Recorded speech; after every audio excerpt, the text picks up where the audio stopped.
Our story begins with a massive dark power gathering to end the world. The hero even apologized to everyone for being too weak and reflected that Chris, our protagonist, should have been the hero instead of him. The heroic lady begged Evan not to say such things, reminding them all that they had done their best, though she was frustrated that it was all they could manage. She then remarked that if Chris, the genius, had only started learning swordsmanship a little earlier, he could have surpassed the 9-star level and become a 10-star hero. Had that happened, Chris and Evan might have been able to stop the end. The Great Extra was the nickname given to Chris due to his incredible talent that allowed him to master anything instantly, enabling him to leave behind a grand legacy of achievements. The journey of this Great Extra began one day when he was 20 years old, back when Chris had escaped from his cursed clan and dreamed of success while working in back alleys. There, he noticed a quest on the board, an invasion by the Demon King of Carnage, labeled the Age of Destruction mission. It was recruiting a party to travel with the hero. He applied for it, knowing it was a once-in-a-lifetime opportunity, and swore to achieve greatness so that when the war ended, he could enjoy wealth and honor to his heart's content.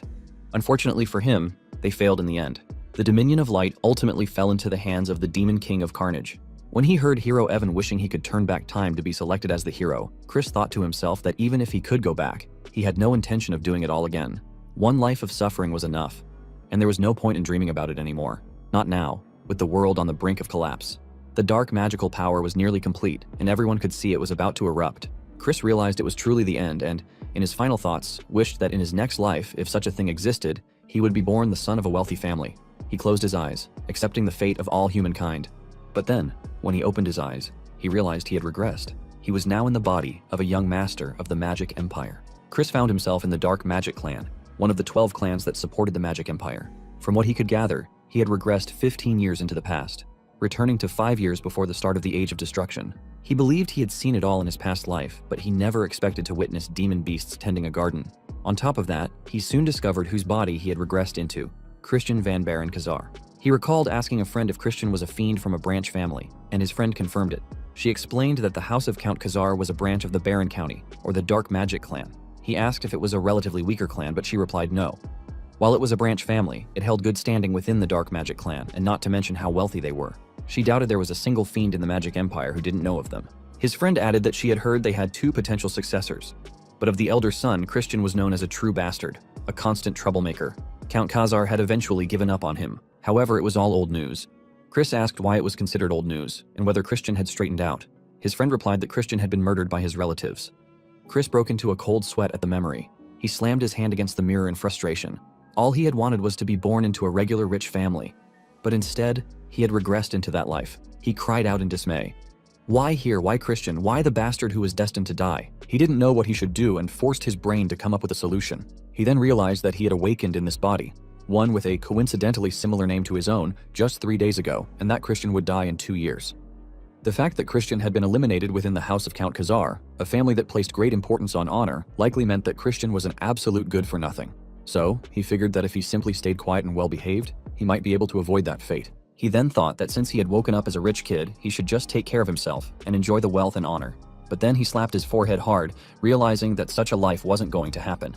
Ragnarok, the end of the world, and the reason the Demon King of Carnage had started the war, was to offer humanity as a sacrifice to complete it. He remembered that by the time they discovered this, it was already too late. Both the Dominion of Light and the Magic Empire had met their ultimate demise. That meant if he wanted to survive, he needed to stop the apocalypse. He knew that the Demon King of Carnage was the one who had initiated the war, but the bigger problem was the countless fiends in the Magic Empire who were loyal to him. To stop it all, Chris believed he had to become someone even more powerful than the Demon King of Carnage. He knew there was only one way to do that. He needed to become the Demon Emperor and reach the pinnacle of the Magic Empire. He realized he had been given 5 years before the Age of Destruction would begin, and decided to give it a try. If he succeeded, that mansion, and the entire Magic Empire, would be his. A moment later, Count Kazar slammed his hand on the table in anger and shouted that he was certain he had told him to remain in his room. Count Kazar then asked him if he had no shame in showing his face there after causing that incident not long ago. He warned him that if he acted out of line one more time, he would personally cut off his head. He remained silent, realizing that Count Kazar had an incredibly intimidating aura. But then Count Kazar was caught off guard when Chris calmly explained that he had come to apologize for all the wrongdoings he had committed up until now. Chris knew that if he wanted to move forward with his plan, he had to shed the good-for-nothing image Christian had built up. Count Kazar asked him what he had just said, and Chris replied that he was truly sorry for everything he had done, and promised that it would never happen again. Yet, Count Kazar asked if he expected him to believe such words mere days after his last disgrace, and whether he intended to mock him. He looked away, wondering what the most recent mess Christian had gotten into before his regression had been. He had heard so many stories that he couldn't even pick one out. Still, he admitted that part of the reason Count Khazar had lost faith in him was his own fault. He explained that 3 days ago, he had lost a portion of his memories, and in trying to recover them, he had reflected on his past actions and realized how misguided his life had been. He once more apologized with all his heart. However, Count Khazar was not about to back down and reminded him that he had heard excuses like that countless times before. Chris agreed that words alone meant nothing and assured Count Khazar that he would prove himself through his actions going forward. He then begged Count Khazar to send him to the punishment cave and swore to stay there for a month, determined to show him a different side of himself. The punishment cave, a prison used for high-status fiends, was a place devoid of light, where all 5 human senses were blocked. Even a few days inside were enough to drain one's mind. However, it was the perfect place for Chris at the moment, as he needed somewhere to escape the gazes of others. Count Khazar asked him if he truly wanted to confine himself in the punishment cave for a whole month, adding that he doubted Chris could last even half a day. But Chris responded with confidence, stating that he was fully aware of how difficult a place it was. Still, he believed it was the bare minimum required to earn Count Khazar's trust. Count Khazar stared at him in silence for a moment before asking if he realized how many times they had already had this conversation. He reminded Chris that every time, he had only ended up disappointed once again, leaving Chris speechless. Fortunately for him, Count Khazar agreed and said he would play along, offering him one final chance. But he warned that if nothing changed after a full month, he would banish him from the clan. Chris clenched his hand tightly, knowing that would essentially be a death sentence. There were countless people who would aim for Christian's life once he lost the clan's protection. Even so, he responded that he understood and then asked Count Khazar if he could prove he had changed to grant him one request. This angered Count Khazar, who told him he sounded arrogant, like he was certain he'd come out unscathed. Yet he agreed, swearing that if Chris could show he had turned over a new leaf, he would grant him any request. Count Khazar then walked away, correcting him with a cold remark. It didn't mean he believed it would ever happen. A moment later, Chris was in his room, staring intently at something on the table when Cox, the butler of House Khazar and a half-vampire, entered to report that the punishment cave had been prepared. Chris placed the object down on the table and replied that he understood. He followed Cox through the hallway, while the servants whispered among themselves that the good-for-nothing had volunteered to enter the punishment cave. They speculated about what kind of scheme he might be plotting this time. Chris overheard them mention the recent incident where he had insulted the young lady of the Poison Magic clan, an incident Count Khazar had to personally apologize for. They whispered that it had been humiliating to save face before a rival clan, and they wondered when he, a known good-for-nothing, would finally mature. Some even began placing bets on how long he would last in the punishment cave. When Chris heard the highest bet was 2 days, he smirked and continued walking silently, unaware that someone was watching him. Eventually, they arrived at the punishment cave.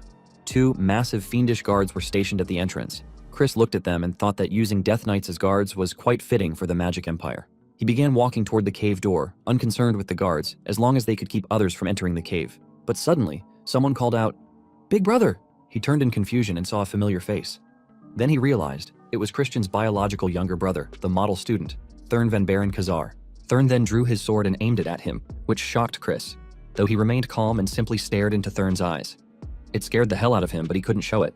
He calmly asked Thurn what business he had with him, since it didn't seem like he was there to wish him farewell.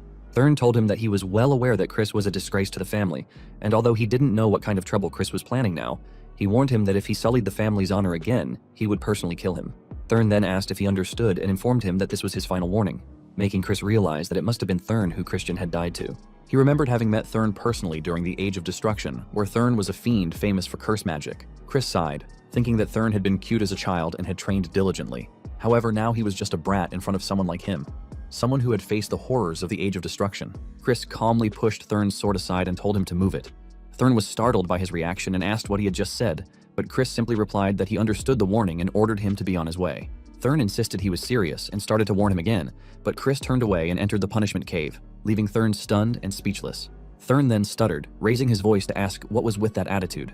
Inside the punishment cave, Chris walked deeper and noticed that he could no longer see or hear anything. Only the faintest sensation remained at his fingertips. He guessed that was intentional, so prisoners could still feel the objects they brought in. Otherwise, they might starve to death. He knew that an ordinary person would quickly become mentally drained in such a place. However, that was irrelevant to him. He had experienced worse during his days as a treasure hunter, and the isolation of the 5 senses was exactly what he wanted. It would allow him to look deeper within himself. Without his 5 senses, Chris couldn't overhaul his currently broken body. It would take a lot of time and luck, but with the medical skills he had suffered to master as the Divine Doctor, the bone compression art he had modified from the body modification techniques he learned in the circus, and the magic stones of various properties, it was certainly possible. He picked up one of the magic stones with his fingers, thinking that he wouldn't have been able to get a hold of such stones, considering how expensive they were, but guessed it was one of the niceties of being in an elite clan. They had honored his requests, even though he was known as a good-for-nothing. It reminded him how, in his previous life, even he and Evan had struggled to obtain magic stones. He took out the magic stones, knowing that he had to start with the white magic stone, which would purify toxins. It was a boring process, but he understood that it was essential. It required him to meticulously cleanse any toxin buildup throughout his body using white mana. However, even the slightest mistake could cause searing pain across his entire body. He began to purge every single toxin from within, and in just seconds he was 100% purified, having completed the process without even getting hurt.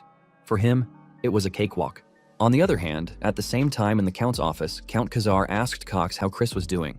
Cox replied that Chris had obediently entered the punishment cave, but he was worried it might break Chris so badly that he wouldn't even be able to call for help. That made Count Khazar wonder if sending Chris into the punishment cave had been a mistake.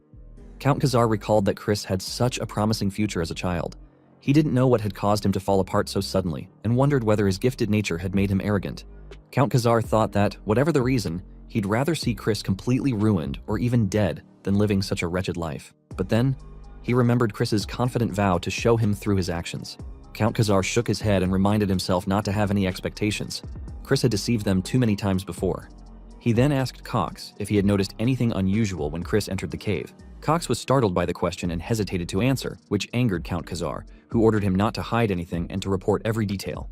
Cox admitted that Chris had taken magic stones into the cave, including a dream stone, an item that induces hallucinations.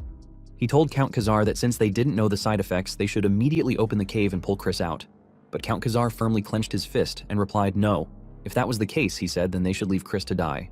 1 month later, Count Khazar stood in front of the punishment cave, thinking that Chris must be a wreck by now. Suddenly, the cave door opened from the inside, and Count Khazar was shocked to see Chris completely fine and clean. Chris stepped out and cheerfully told Count Khazar that he had arrived and had been waiting for him.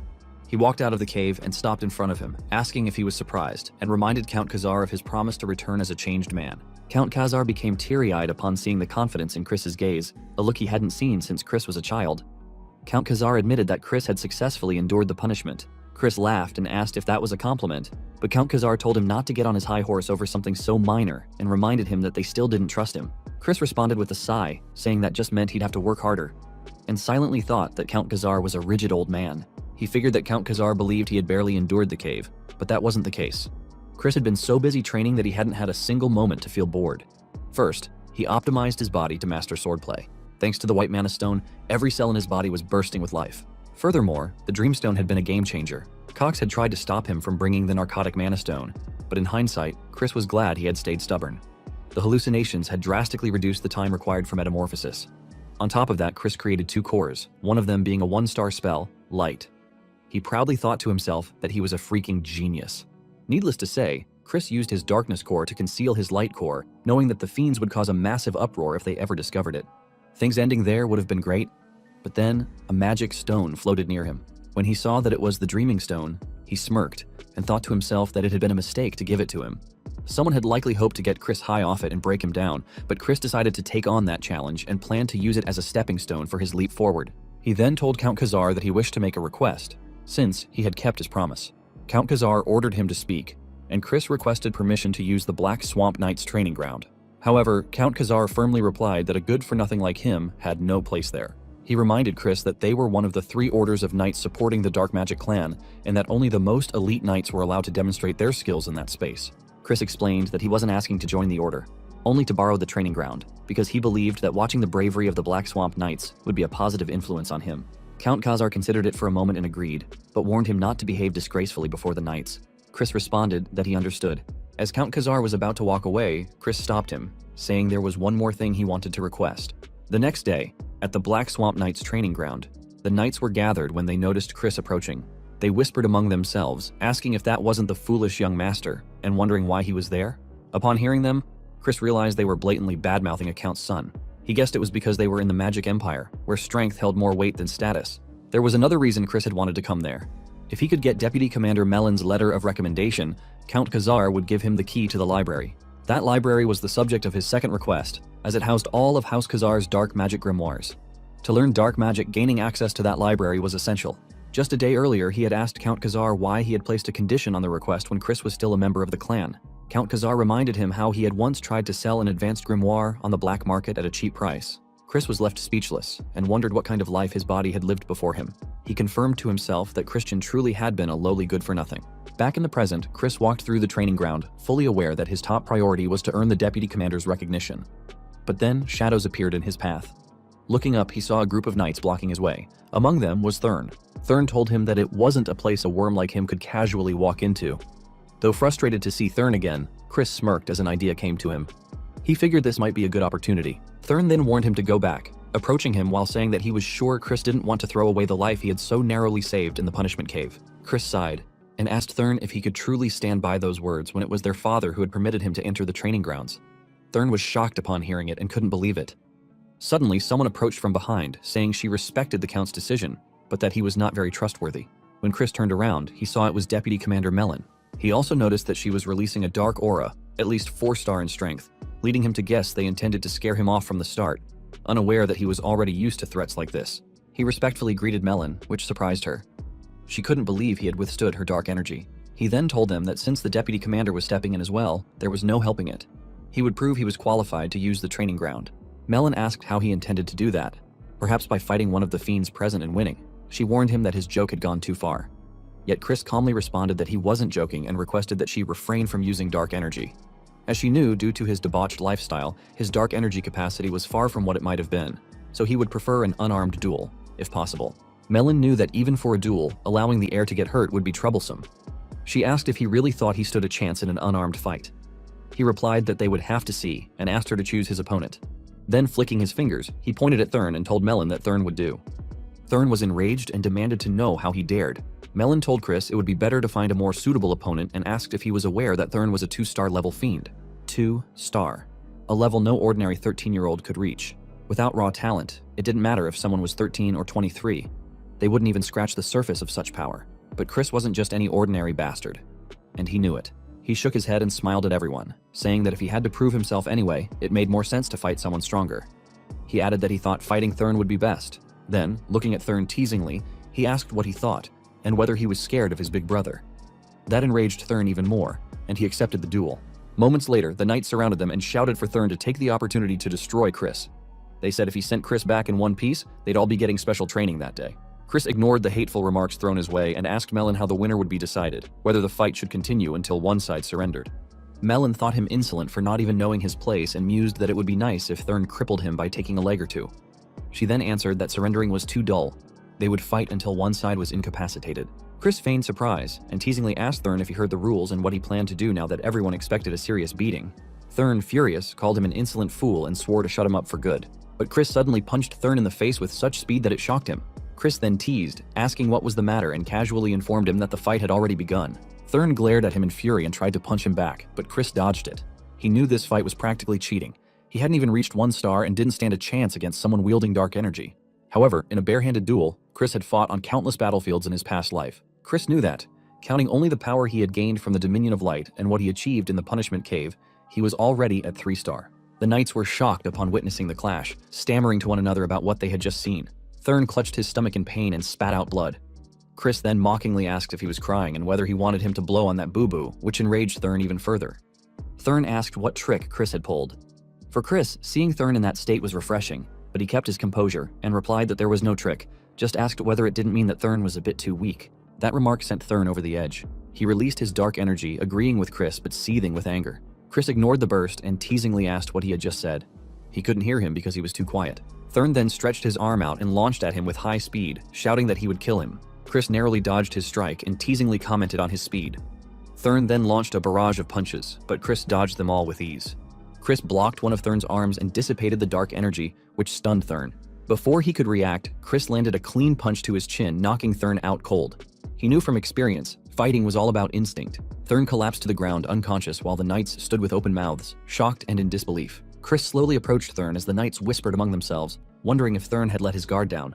Perhaps he had withdrawn his dark energy to avoid hurting Chris too badly. For all of them, including Melon, it didn't make sense unless Thurn had held back on purpose. Chris then turned to Melon and asked what she thought.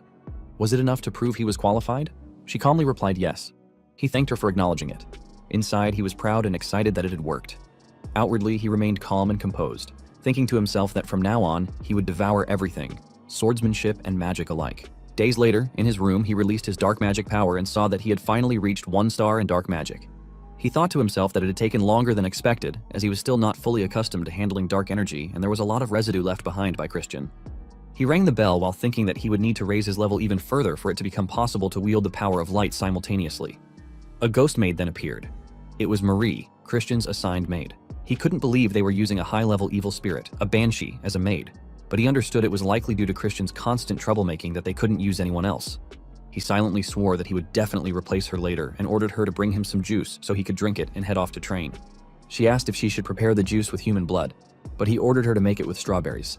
Yet she moved closer and informed him that blood juice tasted super good. He was frightened, but managed to insist on strawberry. However, she tried to suggest blood juice again, pushing him to the edge, so he shouted at her to bring strawberry juice. A moment later, after drinking his strawberry juice, Cox arrived and asked if he was going to train even though it was still early.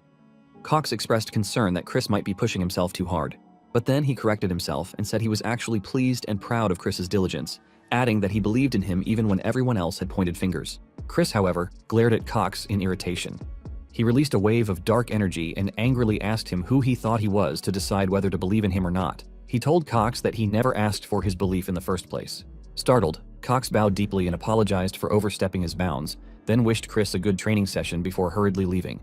Still, Chris was sure that something was fishy about Cox. Soon after, Chris arrived at the training ground and noticed that the knights' gazes looked more docile than before. He put his bag down and wondered if now, with their guard lowered, it might be possible to win them over little by little. He then began swinging his sword in training. One of the knights watched him for a moment before heading into the nearby tent, the resting office of the deputy commander. The knight entered Melon's office and reported that Chris had shown up at the training grounds again. Melon wondered what on earth he was plotting and what that duel had really been about. She recalled Thurn's movements during the fight were impressive, yet she still couldn't believe Chris had dispelled Thurn's dark energy at the perfect moment. She began to wonder whether Chris could see through the flow of battle. If that were true, then perhaps Chris even had the talent to surpass Lord Eshid de Baron, the direct heir of the main family. But then Melon's thoughts shifted again. She reminded herself that Chris was still a bastard who had already lost much of his dark energy through his debauched lifestyle. In her mind, it should have been impossible for him to close that gap now. Suddenly, she heard a loud noise from outside and rushed out of the tent to ask what was going on. One of the knights explained that Chris had apparently had a small conflict with a squire, and everyone was shocked to see that Cannon, a 1-star fiend, had collapsed on the ground. The revelation sparked rumors and suspicions that Chris might have reached 1 star himself, leaving Melon equally stunned. Chris, standing confidently, told them that he had wanted to witness the legendary prowess of the Black Swamp Knights, but so far, they had failed to live up to their reputation. He then asked if no one else would step up, or if they really were just a cowardly order of knights. His words infuriated the knights. Just then, a massive knight stepped forward and introduced himself as Torin. Chris smiled, realizing they had fallen into his trap, and told Torin to come at him. Torin raised his wooden sword to attack. Chris knew they would never willingly teach a good-for-nothing bastard the secret techniques of the knights, so he had no choice but to steal them. He blocked Torin's attack and countered, closely observing the grip angle and fluid footwork. He tightened his hold on his wooden sword, identifying the mud swordsmanship he had only heard about in rumors. He guessed that if he performed it roughly, it would work. He copied the grip and footwork technique, then slashed his wooden sword at Torin's face. The blow shocked Melon even more, and Chris smiled proudly, knowing he had executed it perfectly. Just minutes later, Torin lay defeated on the ground, and Chris sat on top of him. The surrounding knights panicked, seeing that he was actually that strong, wondering whether his darkness core had truly been ruined and how he had reached 1 star. Amid the chaos, Melon stood frozen, realizing that she hadn't been mistaken after all. Chris looked around and coldly remarked that the display was disappointing. He added that it seemed he had placed too much faith in the knights, and if their skills were that pathetic, then perhaps their deputy commander should bear some of the responsibility. Hearing that, the knights panicked, wondering if they should stop Chris and thinking he was crazy for provoking Melon. Melon, barely containing her rage, told him that she understood his excitement from an unexpected victory, but asked if he wasn't getting a bit too carried away. Chris stood and replied by challenging her, suggesting that she show him the true skills of the Black Swamp Knights. Melon then drew the knight's sword beside her, shocking the knight, and sent a powerful slash near him. The ground cracked deeply from the force. She furiously called him a bastard and warned that she could deal with someone like him in just a second. He calmly asked her if she planned to fight someone like him using her full power, and proposed that they limit their dark energy to the 1-star level and prohibit the use of dark magic. He also suggested that they use wooden swords as weapons. She grabbed the wooden one and pointed it at him, telling him she'd break both of his legs using just half of 1-star power. He calmly told her that he would put his legs on the line and asked, "What about you?" She replied that anything was fine, because he wouldn't be walking away from there today. She then dashed toward him and swung her sword with force. He fortunately managed to block it, but she was far stronger than he was, and he struggled to hold his ground. She then bombarded him with attacks, but he managed to block each strike. The knights watching couldn't believe he was holding his own, considering he was up against the deputy commander. They speculated that perhaps it was only because Melon's main weapon was a greatsword. Melon, on the other hand, knew it wasn't about the weapon. For some reason, her attacks weren't landing on Chris. She reminded herself that Chris was a weakling through and through. He shouldn't be any match for her. But she began to question if what was happening now was similar to when he had fought Thurn, and even before that. Chris smiled upon seeing Melon's confusion and told her it looked like things weren't going her way, which infuriated her further. She told him to shut up, then tightened her grip on the sword. She then began gathering dark energy in her sword and sent a powerful slash in his direction, shattering the ground. Chris immediately dashed to the side, successfully dodging the blow. Then, at high speed, he charged toward her and headbutted her in the face, shocking her. She instinctively clutched her nose, even more surprised when she saw it bleeding.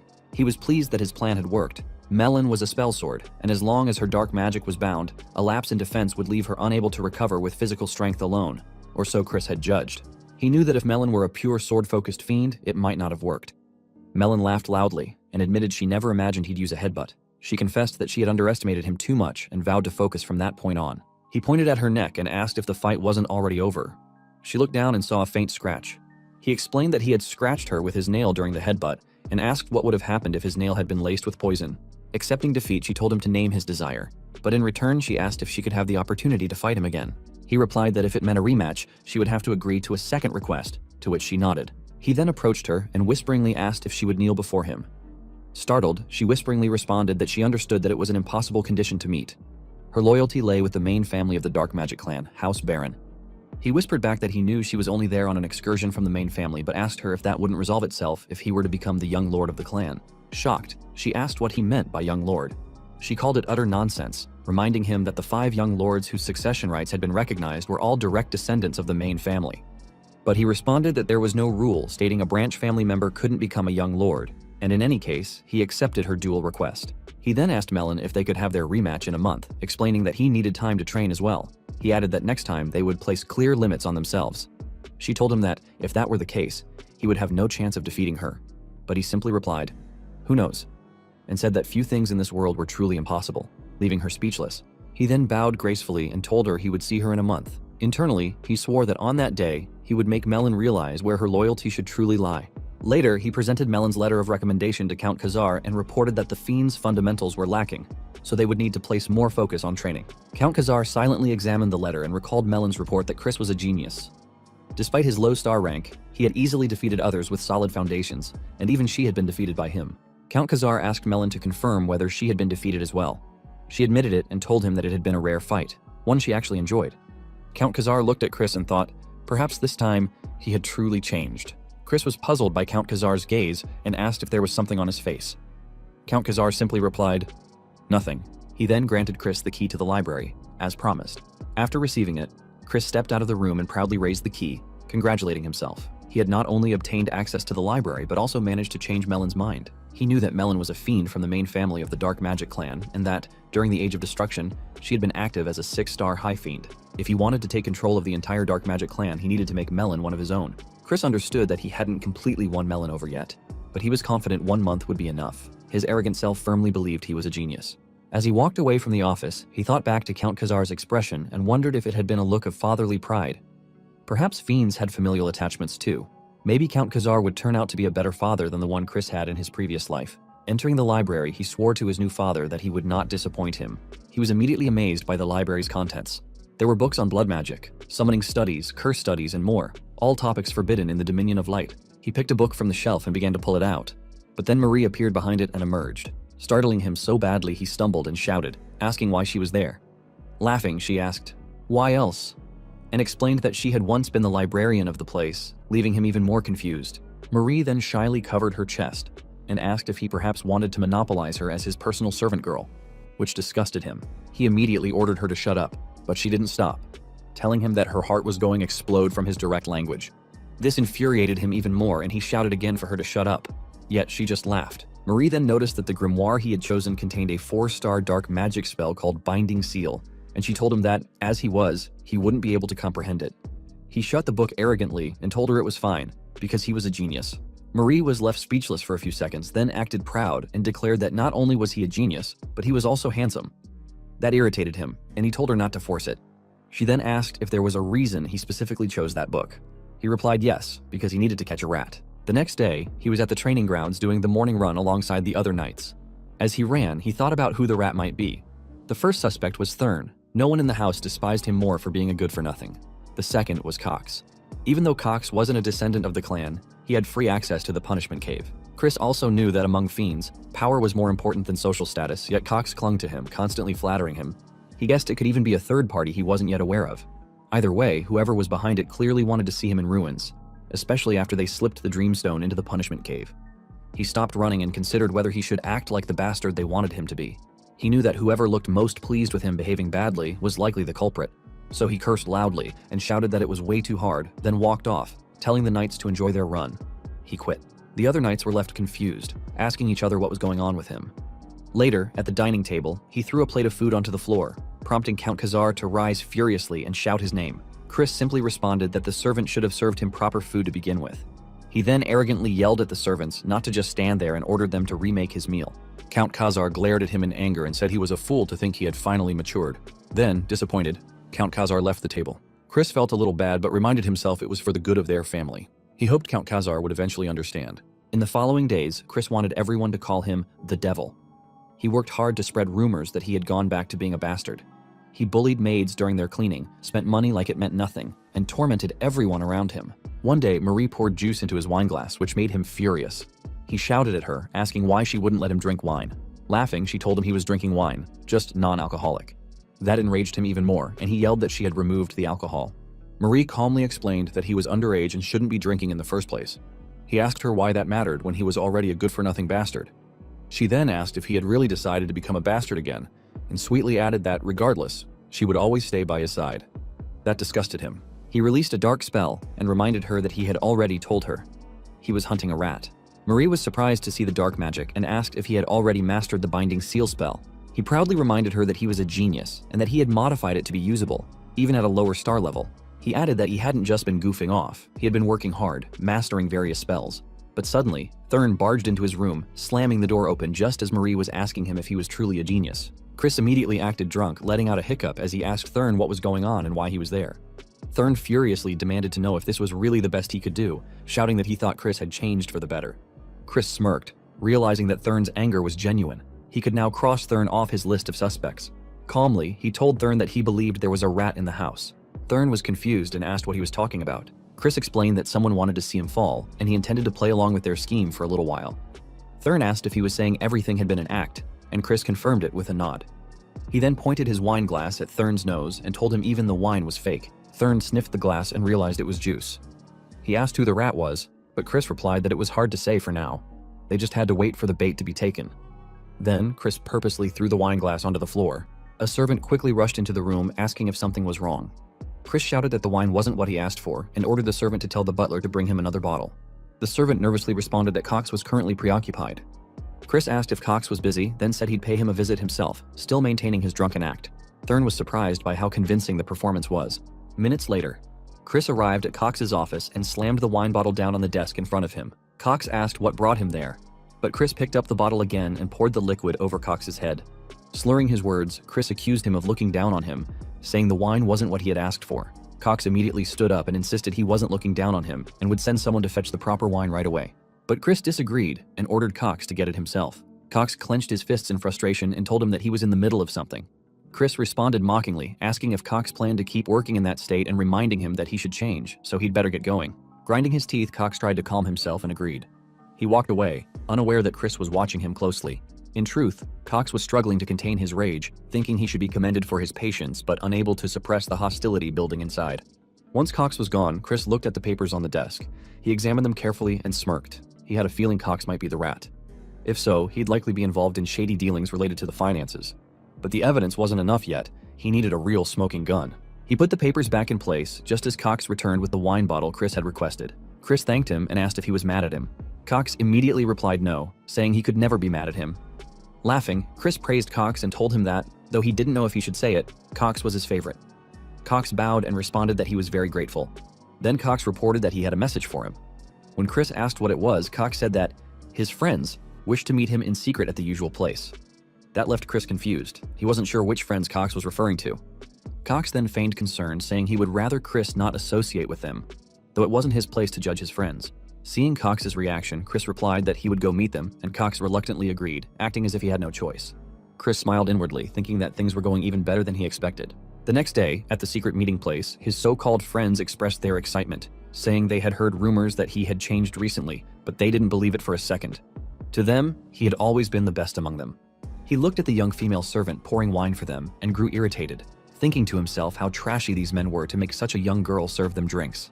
The men raised their wine glasses together, and the chubby man suggested they drink. Chris picked up his wine glass and smelled the contents. The men asked what he was doing and urged him to drink already. Instead, he threw the wine in the chubby man's face. The man panicked at the spilled wine and asked what Chris thought he was doing.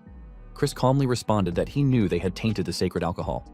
From their reactions, he guessed they were fully aware that something was in it. They tried to explain, but he raised his finger and pressed it against the lady servant's forehead, releasing a bit of light magic, causing her to fall into a deep sleep. Both men were shocked to see him using magic and questioned if he knew dark magic. He slammed his foot onto the table in frustration, saying that now wasn't the time to be surprised. He then grabbed both of them by the hair and slammed their faces into the table. Without stopping, he continued to bash their heads against it until they begged him to stop. The chubby man cried out, asking why he was doing this, and pleaded with him to calm down. Chris smirked and pulled something from inside his jacket. He said that if they still didn't understand what they had done wrong after this, they could just die right there. Then he revealed a sharp knife. Moments later, the room was a mess with the two men tied up in ropes. The skinny one pleaded fearfully for mercy as Chris drove his knife into the floor dangerously close to him, causing the man to wet himself in terror. The skinny man then confessed that they were ordered to drug Chris and frame him after killing the girl. The chubby man added that the one who gave the order had blackmailed them using their involvement in illegal drug trafficking, leaving them no choice. Chris asked who gave the order. The skinny man looked away, hesitant to speak. Chris kicked the knife deeper into the floor and asked if they wanted their eggplant cut off. Screaming in panic, the skinny man admitted it was Cox. Both men begged for their lives and promised to do anything. Chris asked again if they meant it and if they truly swore. When they nodded frantically, he acted as if he hadn't heard them, prompting them to shout that they swore. He smiled, said he would take their word for it, and cast the binding seal dark magic spell on both of them, placing the seal on their heads. As they screamed in pain, the spell took effect, and both men collapsed. The next day, Cox burst into Count Khazar's office in a panic, shouting that there was a problem. Count Khazar asked what happened. Cox reported that Chris had committed murder.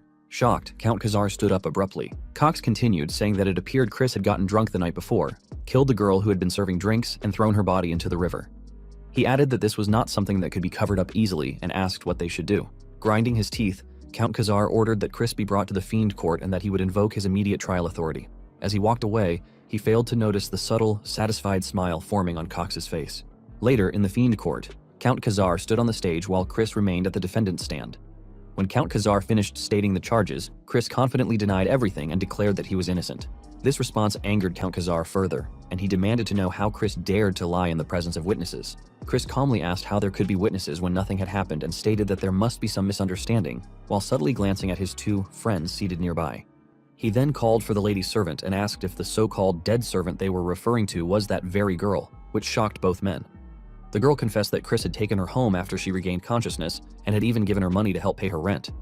She then pointed to the two men and revealed to everyone that they were the real culprits, as they had drugged Chris's drink. The courtroom was thrown into confusion as people struggled to grasp what was happening. Before the two men could respond, Chris activated the binding seal he had placed on their minds, bringing the situation to its climax. The two men began panicking upon seeing the servant girl, but then their eyes rolled back as the binding seal triggered. Both of them, under its influence, confessed that they had given false reports under Cox's orders to frame Chris. Cox, now visibly panicked, accused the two men of spouting nonsense. He turned to Count Khazar and insisted that it was slander, claiming that Chris and his friends were conspiring to frame him. Cox shouted that the joke had gone too far. Chris, unfazed, sighed. He had expected Cox to react this way. He then addressed Count Khazar and asked if he could make one request as the victim in the incident. Count Khazar asked what it was. Chris requested permission to act as a proxy of Count Khazar's authority to directly question Cox. Count Khazar was speechless at the request, especially when he saw Chris's confident smile. After a pause, Count Khazar agreed to grant the authority and ordered Cox to step into the defendant's stand. Cox attempted to argue, but Count Khazar ignored him and warned Chris that if he acted inappropriately, the authority would be revoked immediately. Chris agreed and assured him that he would finish quickly. Chris then ascended the stage and formally declared that, as a representative of the great ruler of the Magic Empire, His Majesty the Demon Emperor, as a member of the Dark Magic clan governing the eastern region of the Southern Magic Kingdom, and as a representative of Count Khazar, he would now begin questioning the defendant. He turned to Cox and asked if he swore to answer truthfully to his words. Cox responded that he did. Chris asked again, this time invoking the authority of the Demon Emperor, and Cox raised his palm and swore once more. At that moment, Chris activated the binding seal spell on Cox's head, shocking everyone. Cox screamed in pain as the mark appeared on his forehead. The nobles present, watching as witnesses, could not believe a mere boy had cast a 4-star dark magic spell. What they didn't know was that the binding seal Chris had used was modified to function even at a lower star rank, with a condition. The target had to swear twice. Cox had walked straight into Chris's trap. Cox screamed, demanding to know what Chris had done. Chris asked in return if Cox hadn't just sworn to answer truthfully, and then questioned the reason Cox had hired those 2 men to frame him. As Chris controlled the binding seal within Cox's mind, the pain intensified, forcing Cox to admit that he had been ordered by someone who knew of his corruption and had threatened him. Cox added that the person had instructed him to ruin Chris, which is why he had tried to sabotage him from a young age, something Count Khazar could hardly believe. Chris asked if Cox was referring to the embezzlement he had been committing for some time and informed him that he had already seen through it. Then, stepping closer, Chris asked who had given him the order. Cox begged him to stop, but Chris tightened the control on the binding seal. Cox screamed again, then stuttered out the name Eschid. Chris didn't release the spell, pushing further until Cox shouted the full name, the second son of the Dark Magic clan, Eschid de Baron. Chris then released the spell. Cox, overwhelmed by pain and fear, tried to flee, knowing that Eschid would likely kill him. Chris then pulled the knight's sword, and without hesitation, he slashed off Cox's head in front of the entire court. Count Khazar was stunned in disbelief. Chris, calm and composed, addressed the court and declared that, under the borrowed authority of the Count, he had executed judgment on the sinner. Count Khazar then asked him why that was the decision he had made. Chris replied that if they had left Cox alive, the main family would have fabricated evidence and covered up the incident. As he continued kicking Cox's body, he added that they could not afford to be indulgent. More importantly, he intended to ensure that everyone present would remember the truth of what happened. This surprised both Thurn and Melon, who were watching from the side. He then reminded them that Eschid had attempted to sabotage him, which caused Count Khazar visible concern. Count Khazar opened a portal and ordered him to follow, which Chris did without hesitation. Once they arrived in another place, Chris asked where they were. Count Khazar replied that it was a secret training ground and explained that there were too many eyes in the courtroom. Count Khazar then asked if he meant to say that Eschid would cause more trouble because of the succession conflict. Chris nodded in response. Count Khazar admitted that the power and authority of a family are directly tied to the successor they support, and while Chris's decision may have been correct, it still felt hasty. Nevertheless, given the current situation, they would have no choice but to support the first young lady, as the first young lord was a crazed, bloodthirsty lunatic. Chris told him that there was another option. He himself would become the successor. Count Khazar was stunned and called the idea nonsense.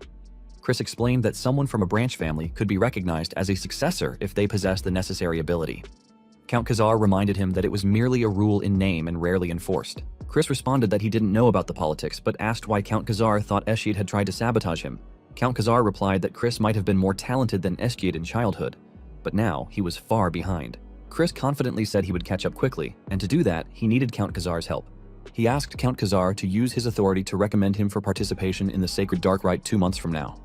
Count Khazar warned him that one must reach 2-star to participate, and asked if he understood that he had only just reached 1-star. Chris, undeterred, assured him that he would reach 2-star within 2 months. When Count Khazar remained silent, Chris called him father and asked once more for his help. Days later in Count Khazar's castle, rumors spread rapidly about Chris's complete transformation. Word was that Count Khazar had been personally training him, training so difficult that even senior knights struggled with it. Meanwhile, in the secret training ground, Chris easily slashed a huge mushroom, noting to himself that he should bind it using mud swordsmanship and sever it using black scythe swordsmanship. Count Khazar was speechless upon hearing this, as he had only begun teaching black scythe swordsmanship that very day, yet Chris had immediately grasped it. Another mushroom appeared behind Count Khazar, and Chris asked if he really needed to approach it the way they had been doing.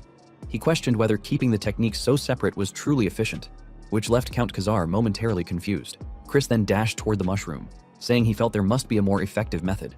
He swung his sword, effortlessly slicing through the mushroom in a single motion. Count Khazar noticed it was mud swordsmanship and asked how Chris had managed to do that. Chris explained that the human-like mushroom's limbs were tough enough to merit mud swordsmanship, but he had wrapped it in the sword energy of black scythe. Count Khazar was deeply shocked inside, knowing that a 1-star should not be capable of such a feat. Yet he maintained a calm demeanor and admitted the combination was quite powerful. However, he warned that using 2 techniques at once would make it difficult to cast curses.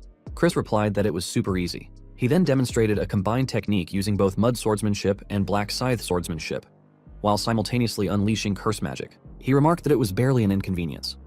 At that moment, Count Khazar could no longer hide his shock. 15 days later, he was lying on the training ground in exhaustion, complaining that running was far too difficult. It wasn't something he could half-heartedly do, especially since stamina was crucial for increasing his power stage. Someone then blocked the sunlight from his face and asked if he was already exhausted. It was Melon. She reminded him that the duel wasn't far off and said she was eagerly awaiting the promised day. He noticed that she always carried that intense presence and sat up, assuring her that he was doing his best to meet her expectations. Melon acknowledged his incredible growth but pointed out that he was still a 1-star. She warned that if he failed to meet her expectations, he would never get her to kneel before him. He stood up and admitted that might be the case, but even then, he believed he would learn something from the duel, so it wouldn't be for nothing. Melon laughed and told him he was still full of energy. She walked away, hoping he would push past his limits and entertain her. He knew she was currently an upper 4-star. Within a single stage, there were 3 separate tiers: lower, middle, and upper. Chris, being an upper 1-star, was still far below Melon. However, Chris also knew that he came from a rich family. In other words, he considered himself a wallet warrior. The next day, he asked Marie if she had finished packing his bag for the outing. She proudly confirmed that she had and then spun around, showing off her dress. She told him it was their first outing together, so she had dressed to impress. He was shocked upon hearing that and shouted that he never said she was coming along. Marie just laughed and acted shy, claiming she knew he must be worried she'd get heat stroke. She added that it was her pleasure to serve him, which only frustrated him more. He asked how a banshee could possibly get heat stroke. He then recalled how, days earlier, he had asked Count Khazar if he could switch to a human attendant.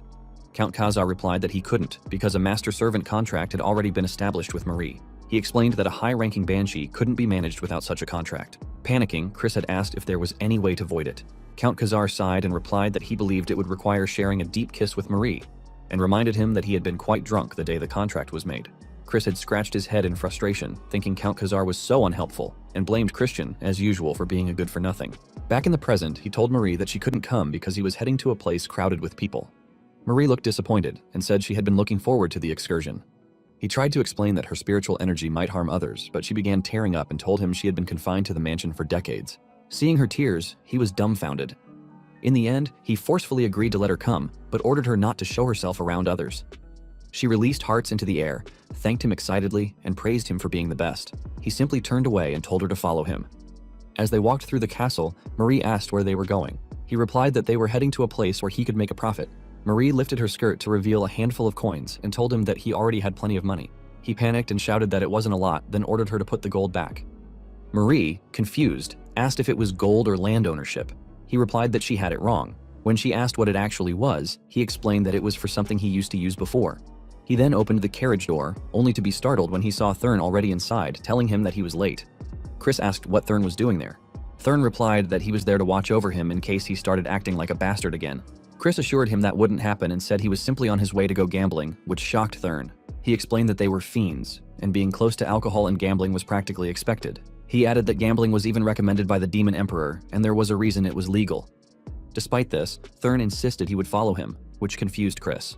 He sat down across from Thurn and asked if he was worried about his big brother. Thurn was startled by the question and stuttered, asking why he would be worried. He quickly shouted that he was only concerned about Chris bringing dishonor to the family. As the carriage began to move, Chris told Thurn that for someone like him, a little nerd, it would probably be too stimulating. He asked if Thurn even knew the rules. Thurn snapped back, saying gambling was just card games, and swore that he would flatten that cocky nose of his. Chris, playing along, acted afraid and claimed he was terrified. In truth, he smiled warmly on the outside, but called Thurn a sweet summer child in his arrogant thoughts, already confident that today's pushover was Thurn. A moment later, they arrived at a massive casino castle. Thurn commented that he never imagined a building could look like that, while Marie added that her heart was starting to flutter. Chris handed a tiger mask to Thurn, telling him to stop acting like a country bumpkin and wear it. Entry required their identities to be concealed. He then ordered Marie to remain hidden so no one could see her and leaned in to whisper something to her, which surprised her. Laughing as she left, Marie said she would carry out his order. As Chris put on his black mask, Thurn asked where Marie was going, but Chris simply told him it wasn't anything he needed to worry about and suggested they head in. The nobles and servants inside paused and turned their attention toward them the moment they entered. Though Chris and Thurn walked peacefully, the nobles playing inside viewed them as clueless newcomers, born and bred suckers walking right into the lion's den. Chris then turned to Thurn and asked if he wanted to place a bet on who could make more money in an hour. He offered that if Thurn won, Chris would call him older brother for a month. Thurn asked if he really meant it, and Chris confirmed, but added that if Thurn lost, he would have to call him Honorable King Emperor Majesty Brother. Thurn was confused, but Chris handed him a packet of money and told him he didn't have to accept the challenge if he was scared. Angered, Thurn grabbed the money from his hand and asked who said anything about being scared, then rushed off to play with fiery determination, declaring that he would go first. Chris took a seat at a card table. An old man beside him said it was clearly his victory and commented that if he played a bit more, he'd probably earn a lot since he was quite good. Chris acted thrilled and loudly remarked that his luck was great today, but he knew exactly how these cons worked. Early on, the house let newcomers win a modest amount to build confidence, and once the target grew overconfident, they would bait them into betting big. Chris knew this routine well. Soon, he heard Thurn shouting that it made no sense. He was sure he had a good card. Chris smirked, thinking that Thurn was already caught in their trap. He teasingly asked Thurn why he didn't just go home and get some sleep, which infuriated Thurn. Thurn snapped back, asking if Chris wasn't also losing money. Chris replied that he had only lost 500 rupees. Thurn then shouted that he had only lost about 1,000 rupees, prompting whispers from the surrounding tables. Chris was glad to notice that the gamblers around them had already marked Thurn as a sucker. He was certain that a conman would reel him in soon. He asked if Thurn was planning to continue. Thurn angrily snatched more money from his hand and declared that he would keep going. As Thurn turned to resume playing, Chris teasingly reminded him that he had tried to stop him. But in truth, he wanted Thurn to lose as much as possible and become the perfect bait. A moment later, Thurn was sitting seriously at the desk, peeking at his cards without noticing the servant and conman around him, quietly tricking him. Chris then saw the man next to Thurn slap his hand on his knee, exactly the signal he had been waiting for. At that moment, Marie appeared invisibly beside him and reported that she had located the men he had mentioned. Chris praised her for her excellent work, while Thurn in the background was losing his mind after losing 10,000 rupees. Minutes later, Chris arrived at the target location with Marie's help and ordered her to open the door, which she did. As they stepped inside, the fiends inside were shocked. They immediately blocked his path and demanded to know who he was. Removing his mask, he asked if they hadn't recognized him by now. Realization dawned as they guessed he was the bastard young master, then asked what business he had there. Chris ordered them to call their master. Soon after, Grantel, the head of the Grantel Merchant Guild, appeared with a worried expression and asked if Chris had come for a visit. Chris knew Grantel had a reputation for his talents as a merchant, but in truth, he was a corrupt person. Chris told him he had come to speak privately. Grantel asked what it could be about, and Chris replied that Grantel's people had conned his younger brother, someone he deeply cared about, and yet had the nerve to act unaware. Grantel was startled and asked if Thurn was the man in the tiger mask. Chris confirmed it and reminded Grantel that Thurn was Count Khazar's hero. Grantel quickly tried to distance himself from the incident, claiming he only managed the casino and had no part in what others did. Chris asked if he wanted to die. At that moment, Marie revealed herself in her true form as a banshee, which terrified Grantel completely. He immediately dropped to his knees and apologized, explaining that if he had known Thurn was Count Khazar's son, he would never have allowed such a thing to happen. Grantel begged for mercy. Chris asked if his words weren't just empty promises, to which Grantel insisted they were genuine and that he would compensate them. When asked how much, Chris responded with 1 million rupees, which shocked Grantel. Grantel explained that they didn't have that kind of money on hand. Chris then requested 200,000 instead. Grantel, knowing that amount equaled their entire fortune, asked if that would truly suffice. Chris replied yes, but added that there was something else he needed from them as well. Grantel, now trembling, asked what it was. A moment later, after shopping for weapons, Marie commented in disbelief that he had used the 200,000 rupees he extorted to purchase battle gear. She proudly said it was truly a super scheme. Chris confidently agreed. Marie then pointed to a sword Grantel had given him, recognizing it as Grunade, a holy sword once obtained by a hero who had offered up his soul. She mentioned that many fiends had sought it since it was the weapon used after that hero's fall, though now it was rusty. Chris replied that it was fine, it was all part of the plan. He then told her to shut up and handed her something, asking if he was right that she had kept looking at it earlier. Marie saw that it was a necklace with a flower pendant. Chris explained that it was a gift for her, saying he thought she might never be able to put her regrets to rest without it. He said he was giving it to her so she could quickly find peace and move on, and warned her not to misunderstand. Marie admitted that, both before and after her death, this was the first time she had received a gift like that. She thanked him wholeheartedly. Chris replied that it was fine and told her they should head home. She happily agreed, hugging the necklace he had given her. As they walked, she promised to put her whole heart into repaying him and said she would now make him blood juice even tastier than before. He was startled and reminded her that he had said he wouldn't drink anything like that. He shouted that she was repaying his kindness with enmity. Marie then casually revealed that the blood had already been mixed into the strawberry juice he'd been drinking all this time. Disgusted, he asked if she was joking and told her to stop making horrifying remarks. He then came to a halt, suddenly feeling like he was forgetting something. Deciding it wasn't important, he chose to ignore the feeling, assuming it would come back to him later. Unaware that he had left Thurn behind in the casino, trembling in rage with only 1 rupee left to his name. The next day, in the early morning, Thurn rushed into his room in anger and called out to him. He woke up, confused, just as someone snatched the pillow from under his head. When he sat up, Thurn angrily demanded to know why he had abandoned him, shouting that he was nearly sold off as a debt slave because of him. Only then did he realize what he had forgotten. Thurn. Thurn then yelled that he was lucky someone had recognized him. Yawning, he apologized to Thurn and guessed that Grantel had helped him out. He then asked Thurn if he wasn't addressing him incorrectly and reminded him that he had lost the bet and needed to keep his promise. He told Thurn to call him Esteemed King Emperor Majesty Brother, as they had agreed, which left Thurn momentarily speechless. Thurn trembled with rage and tried his best to say it while he picked his nose, pretending not to hear. Thurn then tore the pillow in half and shouted the title at him. Esteemed King Emperor Majesty Brother. He flicked his booger away with a wink and teasingly told Thurn to make sure to respect him and strive to do well himself as well. This infuriated and disgusted Thurn, leaving him speechless. Thurn stormed out, shouting that he would have his revenge one day and warned him to prepare himself. He smiled, realizing that the adorable Thurn, who would grow up to try and kill Christian, was probably all because of Christian. He then remembered Eskid, the son of Langham, the acting clan head of the Dark Magic Clan, and the current rank one young lord. He didn't feel much toward Eskid, as he wasn't the real Christian, but he knew that if he wanted to become the young lord, he couldn't avoid a confrontation with him. He planned to repay that brotherly grudge soon. Still, he figured that to do so, he would need to get Melon on his side. He then looked beside him and saw the bag of weapons with Grenade resting next to it. He got dressed and approached Grenade, knowing that at one point countless fiends had attempted to wield the holy sword. The reason Grenade was now treated as just an antique was because no one had ever been able to wield it.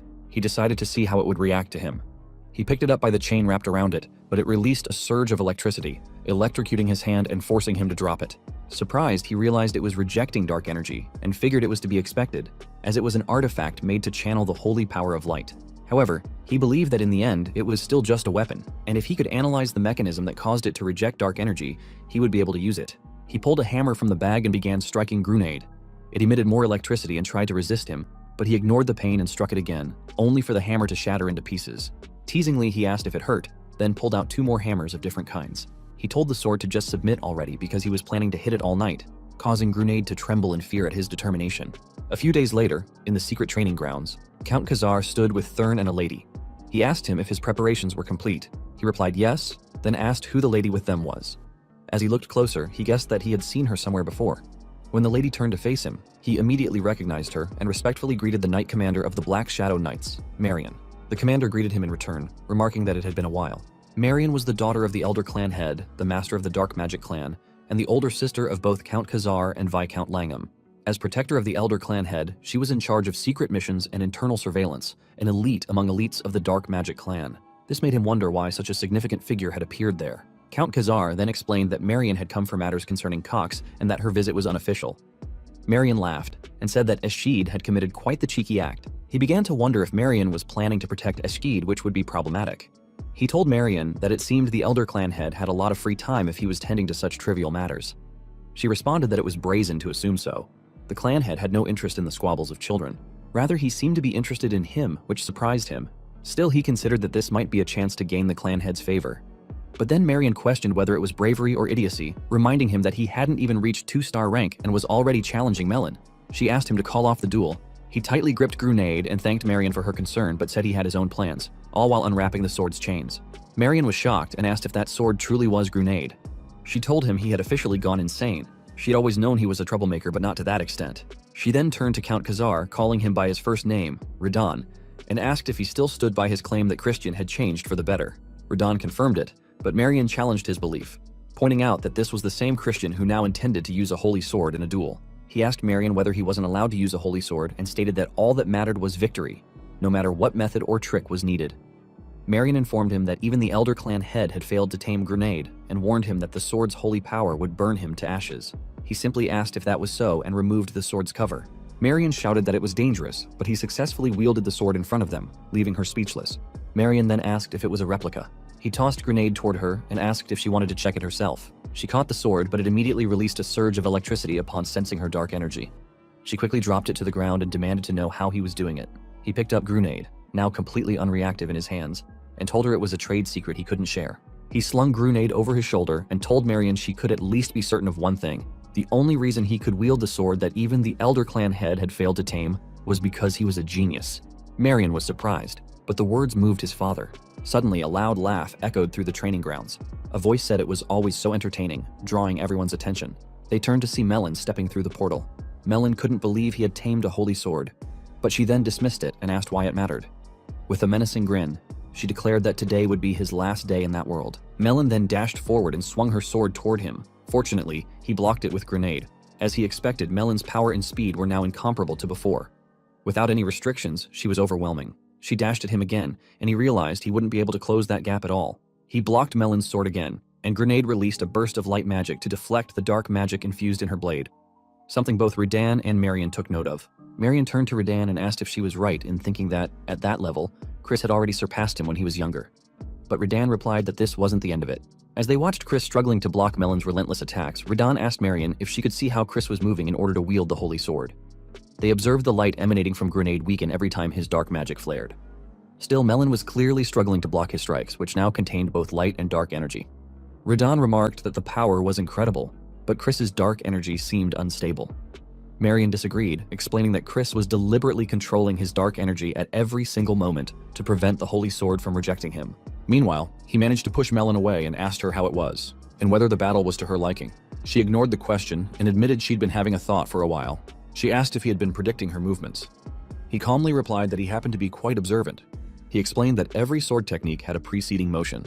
She had to raise her arms before swinging down, which involved specific movements of her shoulders and upper body. It was something both novices and experts had in common. She sighed, releasing a surge of dark energy, and asked him what about it. She then wrapped the dark energy around him and teasingly reminded him that the Black Swamp Knights were spell swords.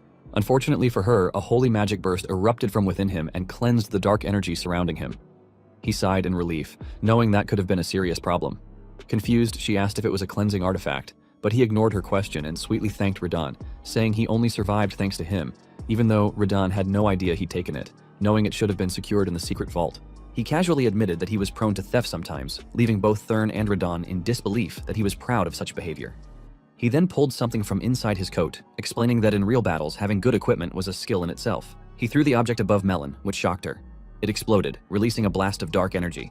She narrowly dodged it, but he immediately threw another projectile and told her it was no use trying to dodge. The second blast erupted in powerful flames, surprising him with its strength. He was glad he'd taken money from Grantel to purchase such artifacts. They were proving very effective. He teasingly called out that he knew she was still alive and told her to come out already. Suddenly, a great sword flew out of the flames, heading straight toward him. He calmly raised Grenade and blocked the incoming blade. The sword cracked and shattered into pieces. Redan proudly commented that he had been wondering why Chris had thrown that corrosion marble into the air, and reminded Marion that he had said Chris was a genius. Marion remained calm but agreed with him. Melon emerged from the flames, furious, and walked toward him. She smirked and dashed forward at high speed, shouting that this was too much fun, and asked what his next move would be. Marion and Redan both panicked, realizing Melon had lost her mind, but he calmly stepped aside and blocked her fist, deflecting it away with a powerful slap. Melon was stunned that he had deflected her attack so easily. He immediately closed the distance between them and swung Grenade toward her neck. He told her that it looked like it was his victory and asked if it had been satisfying enough for her. Melon, with a scratch on her face, stood in shock. Redan was filled with pride at his son's display, while Marion was left in disbelief. Then Melon burst into laughter and asked if he was seriously asking her that question, when she couldn't even calm herself down anymore. He told her to give him her answer to his earlier request as soon as possible. Although the victory was his, he said he would respect her decision if she refused, because loyalty was not something that could be forced. She asked if he would continue fighting her like that in the future if she chose to stand by his side. He helped her to her feet and replied that he would, however much she wanted. A moment later, Marion sat in a guest room in Khazar's estate, still unable to believe how Chris was wielding dark energy like that.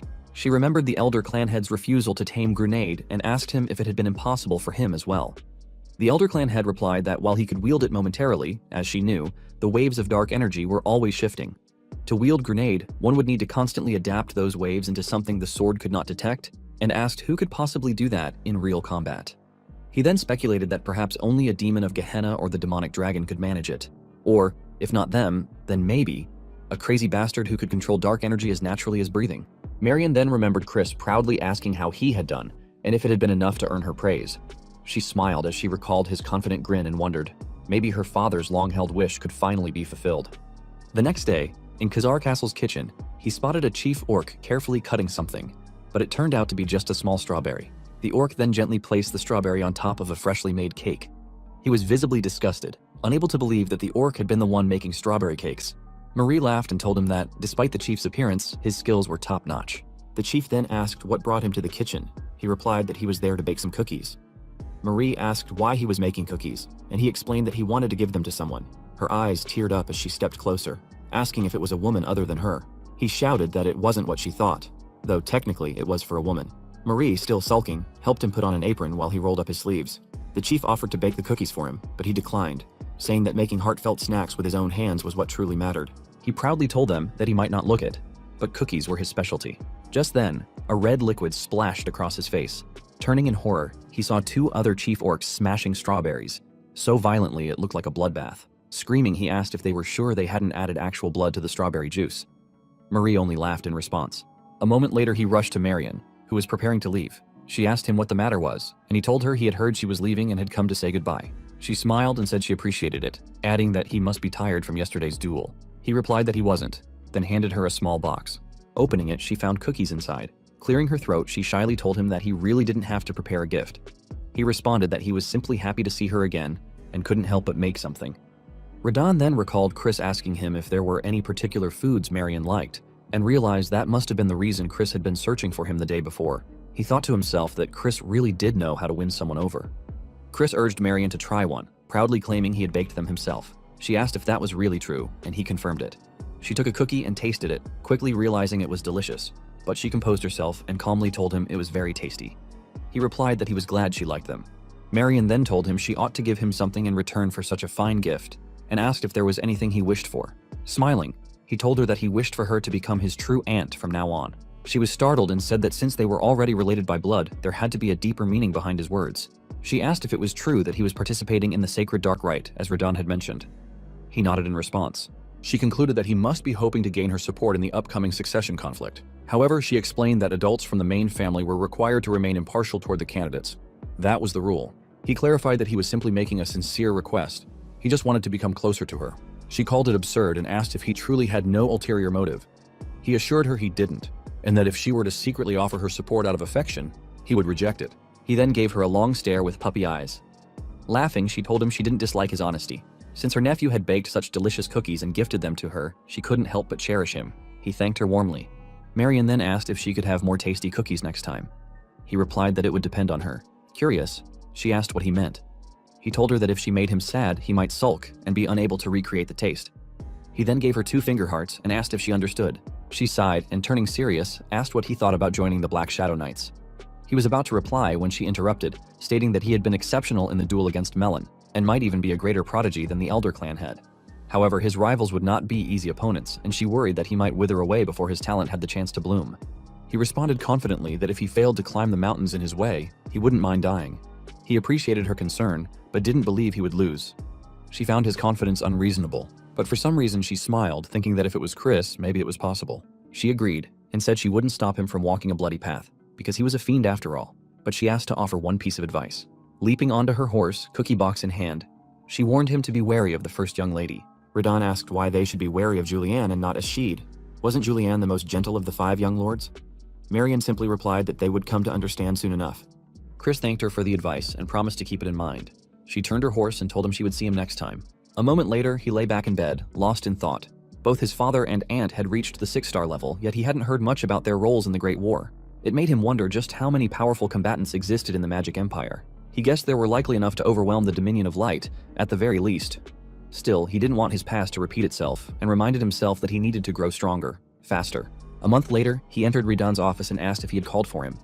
Redon replied yes. There was something important he needed to tell him. But when Redon looked up and saw him, he was shocked to discover that Chris had already reached 2-star rank. Redon could hardly believe that Chris had achieved such growth in only a month.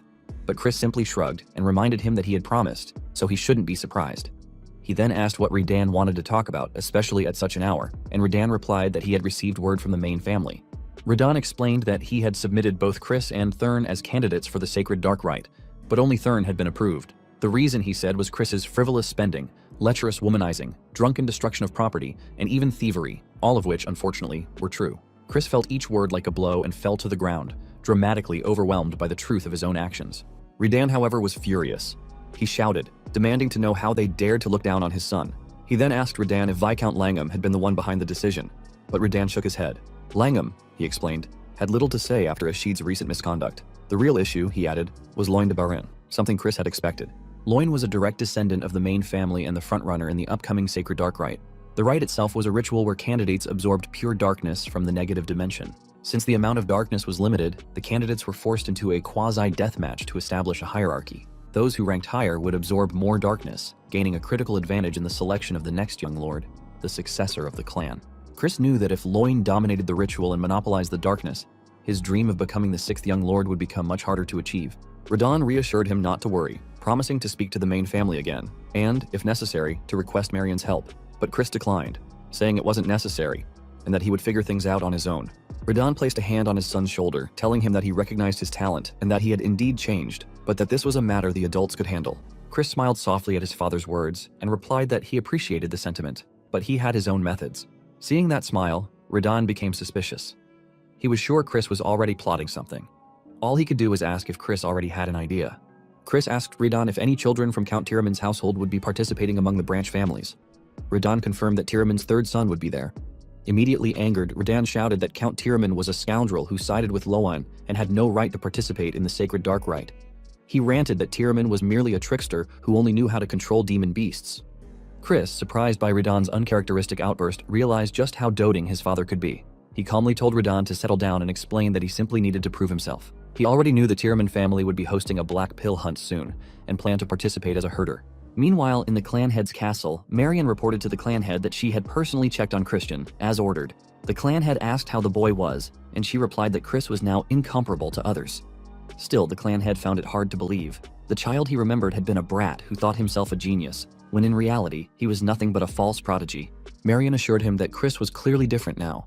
The clan head asked if she believed he could fulfill the long-desired wish, the very reason the clan head had continued to live, even using heaven-defying magic to delay death. Marion hesitated, knowing that her father's wish was the only thing keeping him alive. Finally, she answered that she couldn't say for certain, but Chris might be the closest to achieving it. This intrigued the clan head, who decided he should keep an eye on the boy. He then asked if it was true that Chris would be participating in the upcoming Sacred Dark Rite. Marion confirmed it was the general consensus within the clan.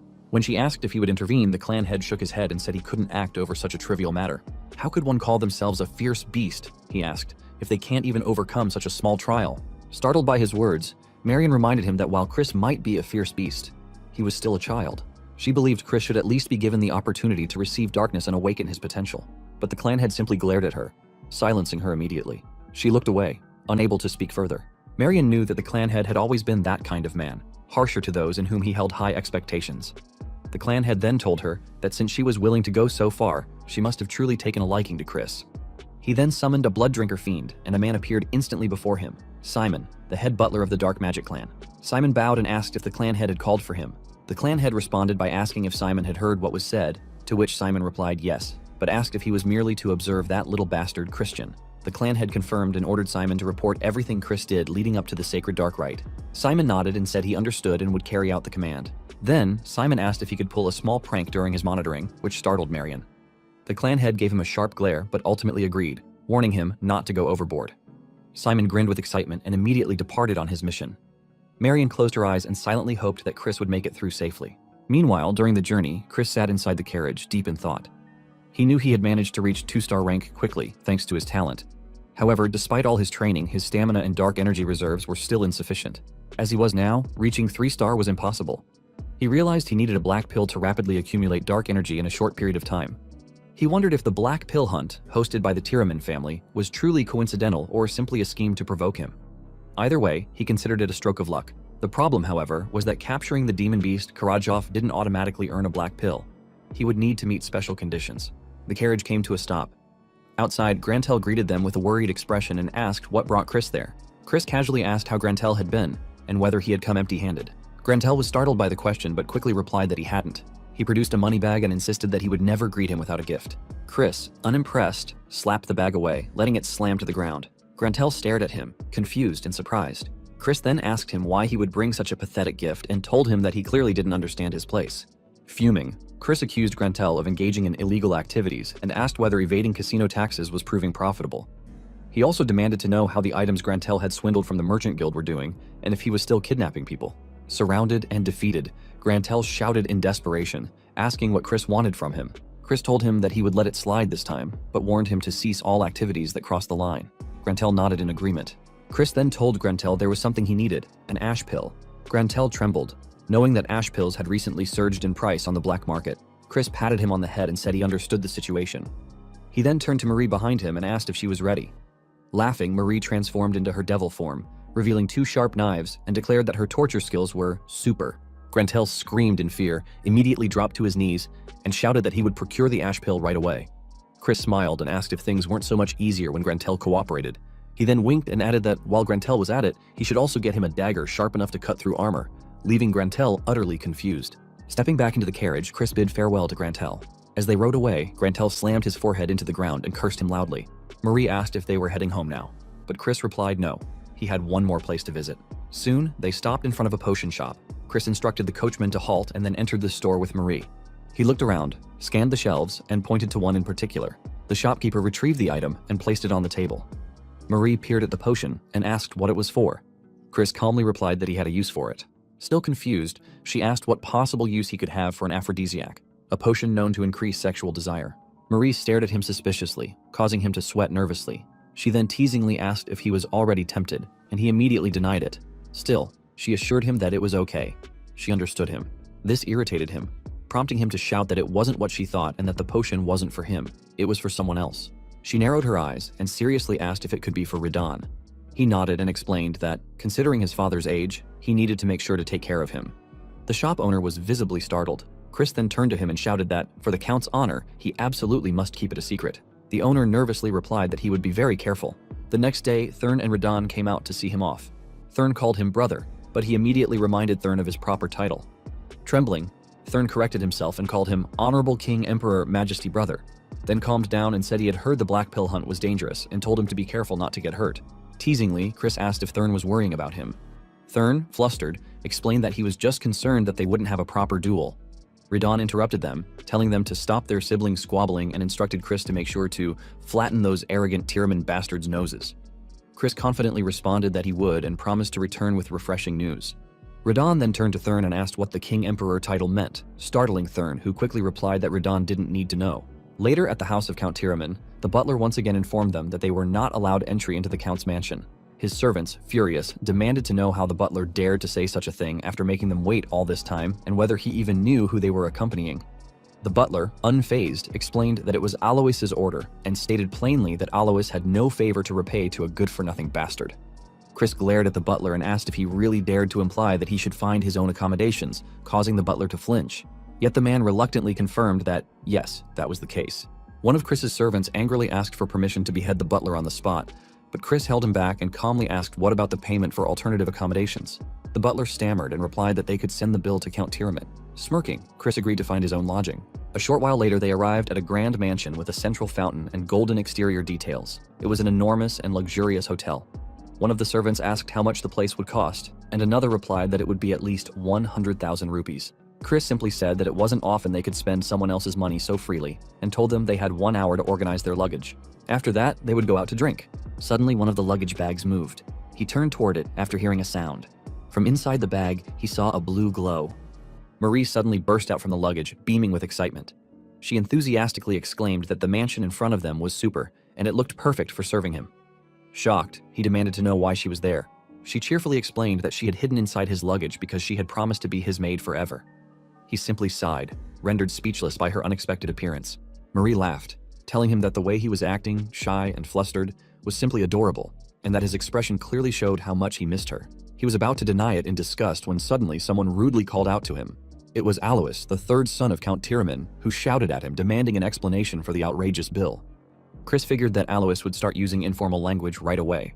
He asked in return if this wasn't the protagonist of the Black Pill Hunt. Then, he reminded Alois that he had been the one to tell him to find his own place to stay. And so, he had. Was there a problem?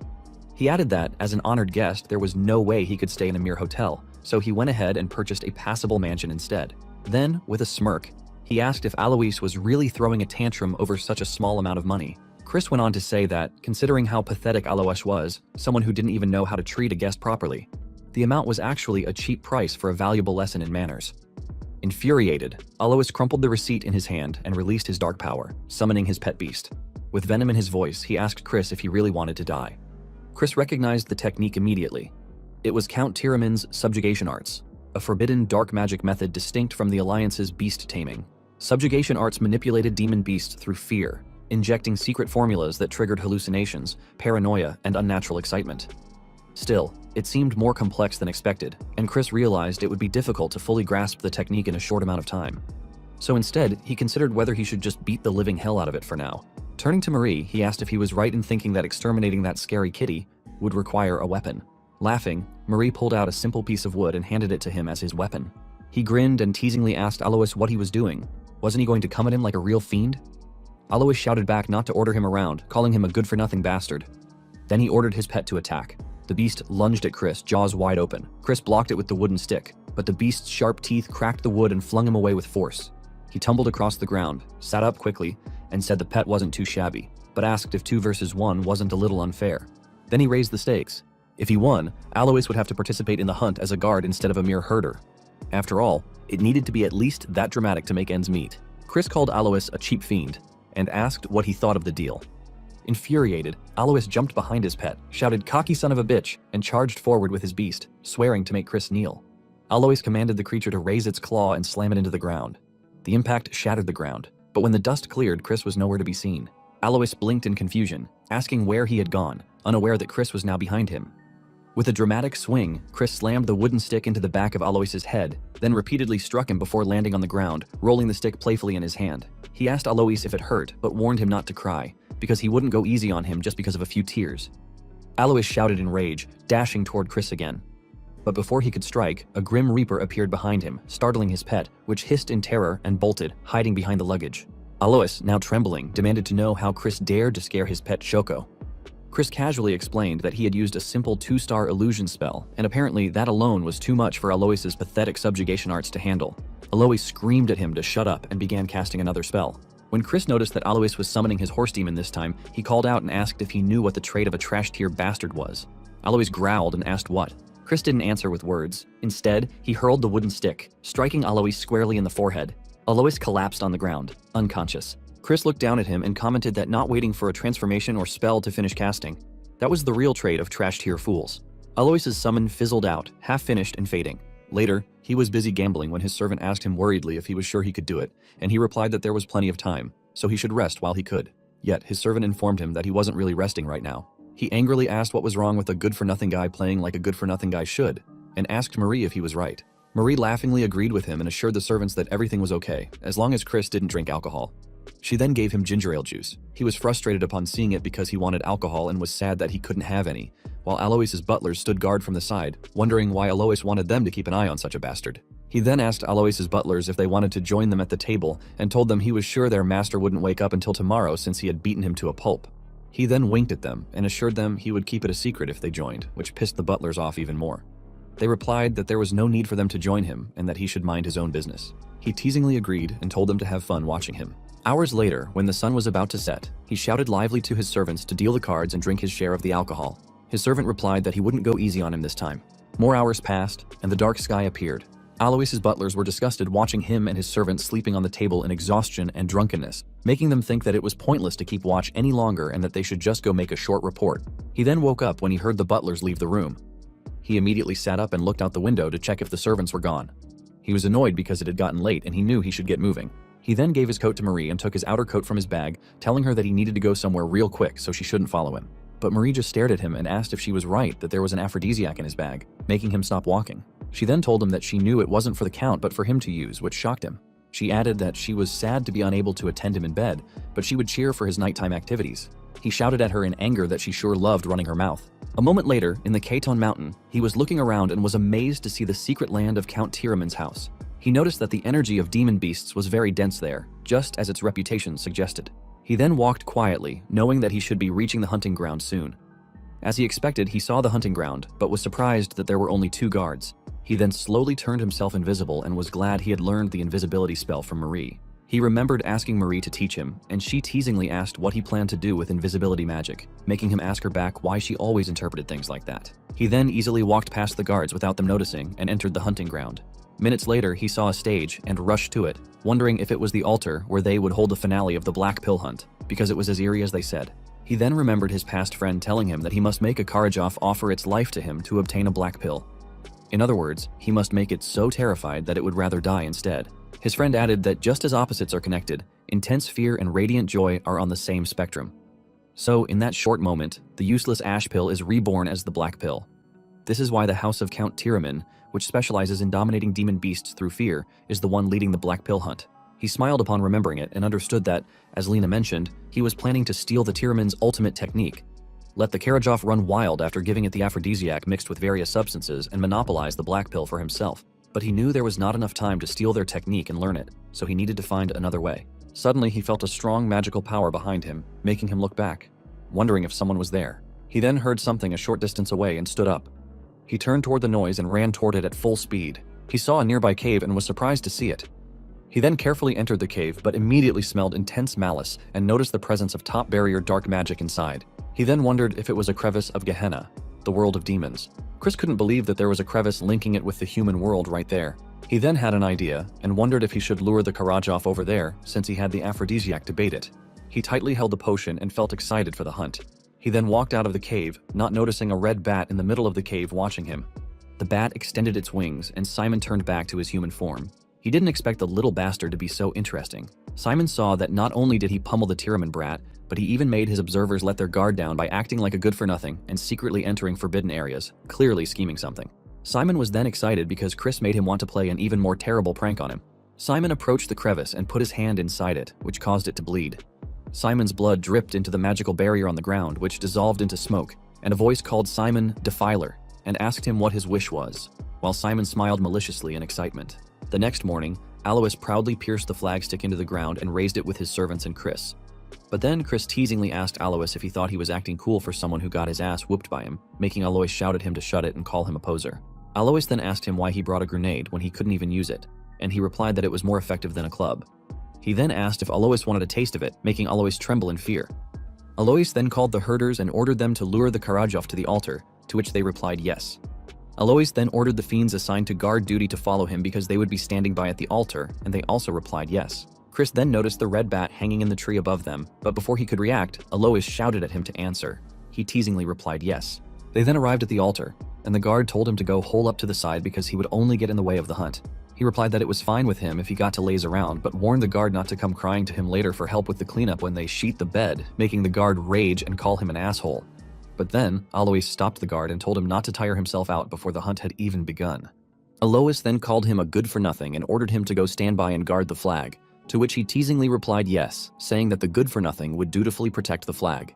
He then leaned against a tree while guarding the flag and decided to watch them try their hardest. He was confident they would just be playing into his trap and had made sure to pack the dagger and the ash pill poor Grantel had given him. Suddenly they heard something huge approaching, and he knew it was coming. Karajov, a four-magic demon beast, was being dragged toward the altar. But then it lovingly stared at him, making him wonder why it looked so derpy. The guard then asked Alois if he was ready, and told him to begin the subjugation art. Alois walked forward in response and activated his subjugation art's magic circle. He then began his spell on the Karajov while the herders held it in place. But then the Karajov smelled the aphrodisiac potion on the ground and was instantly affected by it. It lost control, shocking and confusing Alois, but before he could react, the Karajov pushed him away. The guard immediately rushed to Alois to ask if he was alright as the Karajov rampaged. It released poison into the air, and the herders rushed into a defensive formation. Chris saw them protecting Alois with all their might while the Karajov tried to break through their defense, and he knew it wouldn't work because the Karajov was out of control due to the aphrodisiac. Alois knew that they had consumed some antidote ahead of time, but it would still be dangerous if it dragged on. The servants immediately covered their noses and mouths to avoid inhaling the poison and tried their best to stop the Karajov, but it was too strong and easily threw them aside. The Karajov then tilted its head and swung it down toward Alois, but luckily for him, someone managed to block it in time, and Alois was shocked to see that it was Chris. Struggling to hold back the Karajov using the grenade, Chris told Alois that the house of Count Tiraman was quite pathetic, forcing the busy flag bearer to step in. He then teasingly told Alois that he would be nice and bail him out if he promised to call him Big Brother. Alois called him a crazy asshole and asked why he would do that, but Chris just asked him back what he planned to do and reminded him they didn't have all the time in the world. Alois looked at his servants, who were struggling to breathe from the poison, and clenched his teeth while trembling. He then furiously called Chris a fucking bastard but asked for his help. Chris agreed but reminded Alois to keep his promise. He then forcefully pushed the Karajov's head away using the grenade and cast the subjugation art spell. Chains came out from his magic and wrapped around the Karajov's head and body. Alois was shocked to see him using subjugation arts, but Chris just called him a country bumpkin for being surprised and asked if he thought they were the only ones who could use it, knowing that as long as it wasn't a secret technique, something like intermediate subjugation art was no big deal. He then forcefully pulled the chain to the side and held it tightly. He jumped behind the Karajov while pulling the chain on its head upward, making it turn to the side. He then controlled it to run off in that direction, making Alois shout after him in panic, telling him to stop. They were heading toward the crevice. But Chris just smirked at Alois in response and kept going. Just minutes later, he arrived at the cave with the Karajov and pulled the chain to stop it.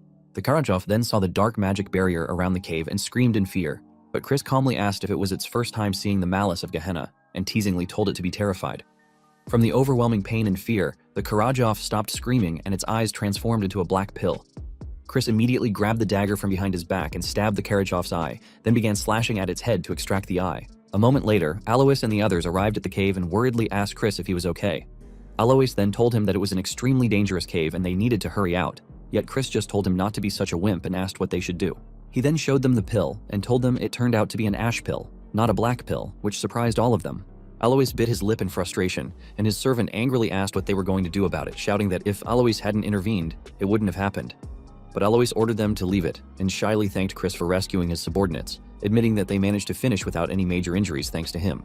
This startled Chris because he didn't expect it from Alois. He then felt a bit bad, and it made him feel even worse knowing that he had swapped out the black pill, but he reminded himself that he should do what he must. He then teasingly told Alois to call him Big Brother because he promised, which shocked Alois.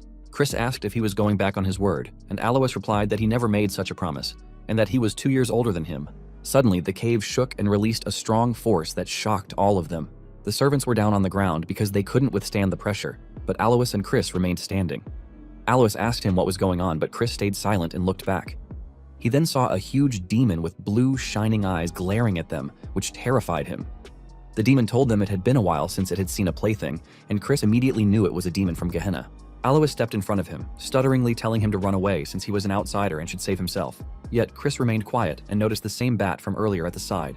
He rolled the dagger tip in his hand and threw it in the bat's direction. He hit it successfully, but it turned into ashes and returned to Simon, who was shocked while watching from the portal. Simon wondered when Chris had noticed him and thought he would stop the demon after observing a bit.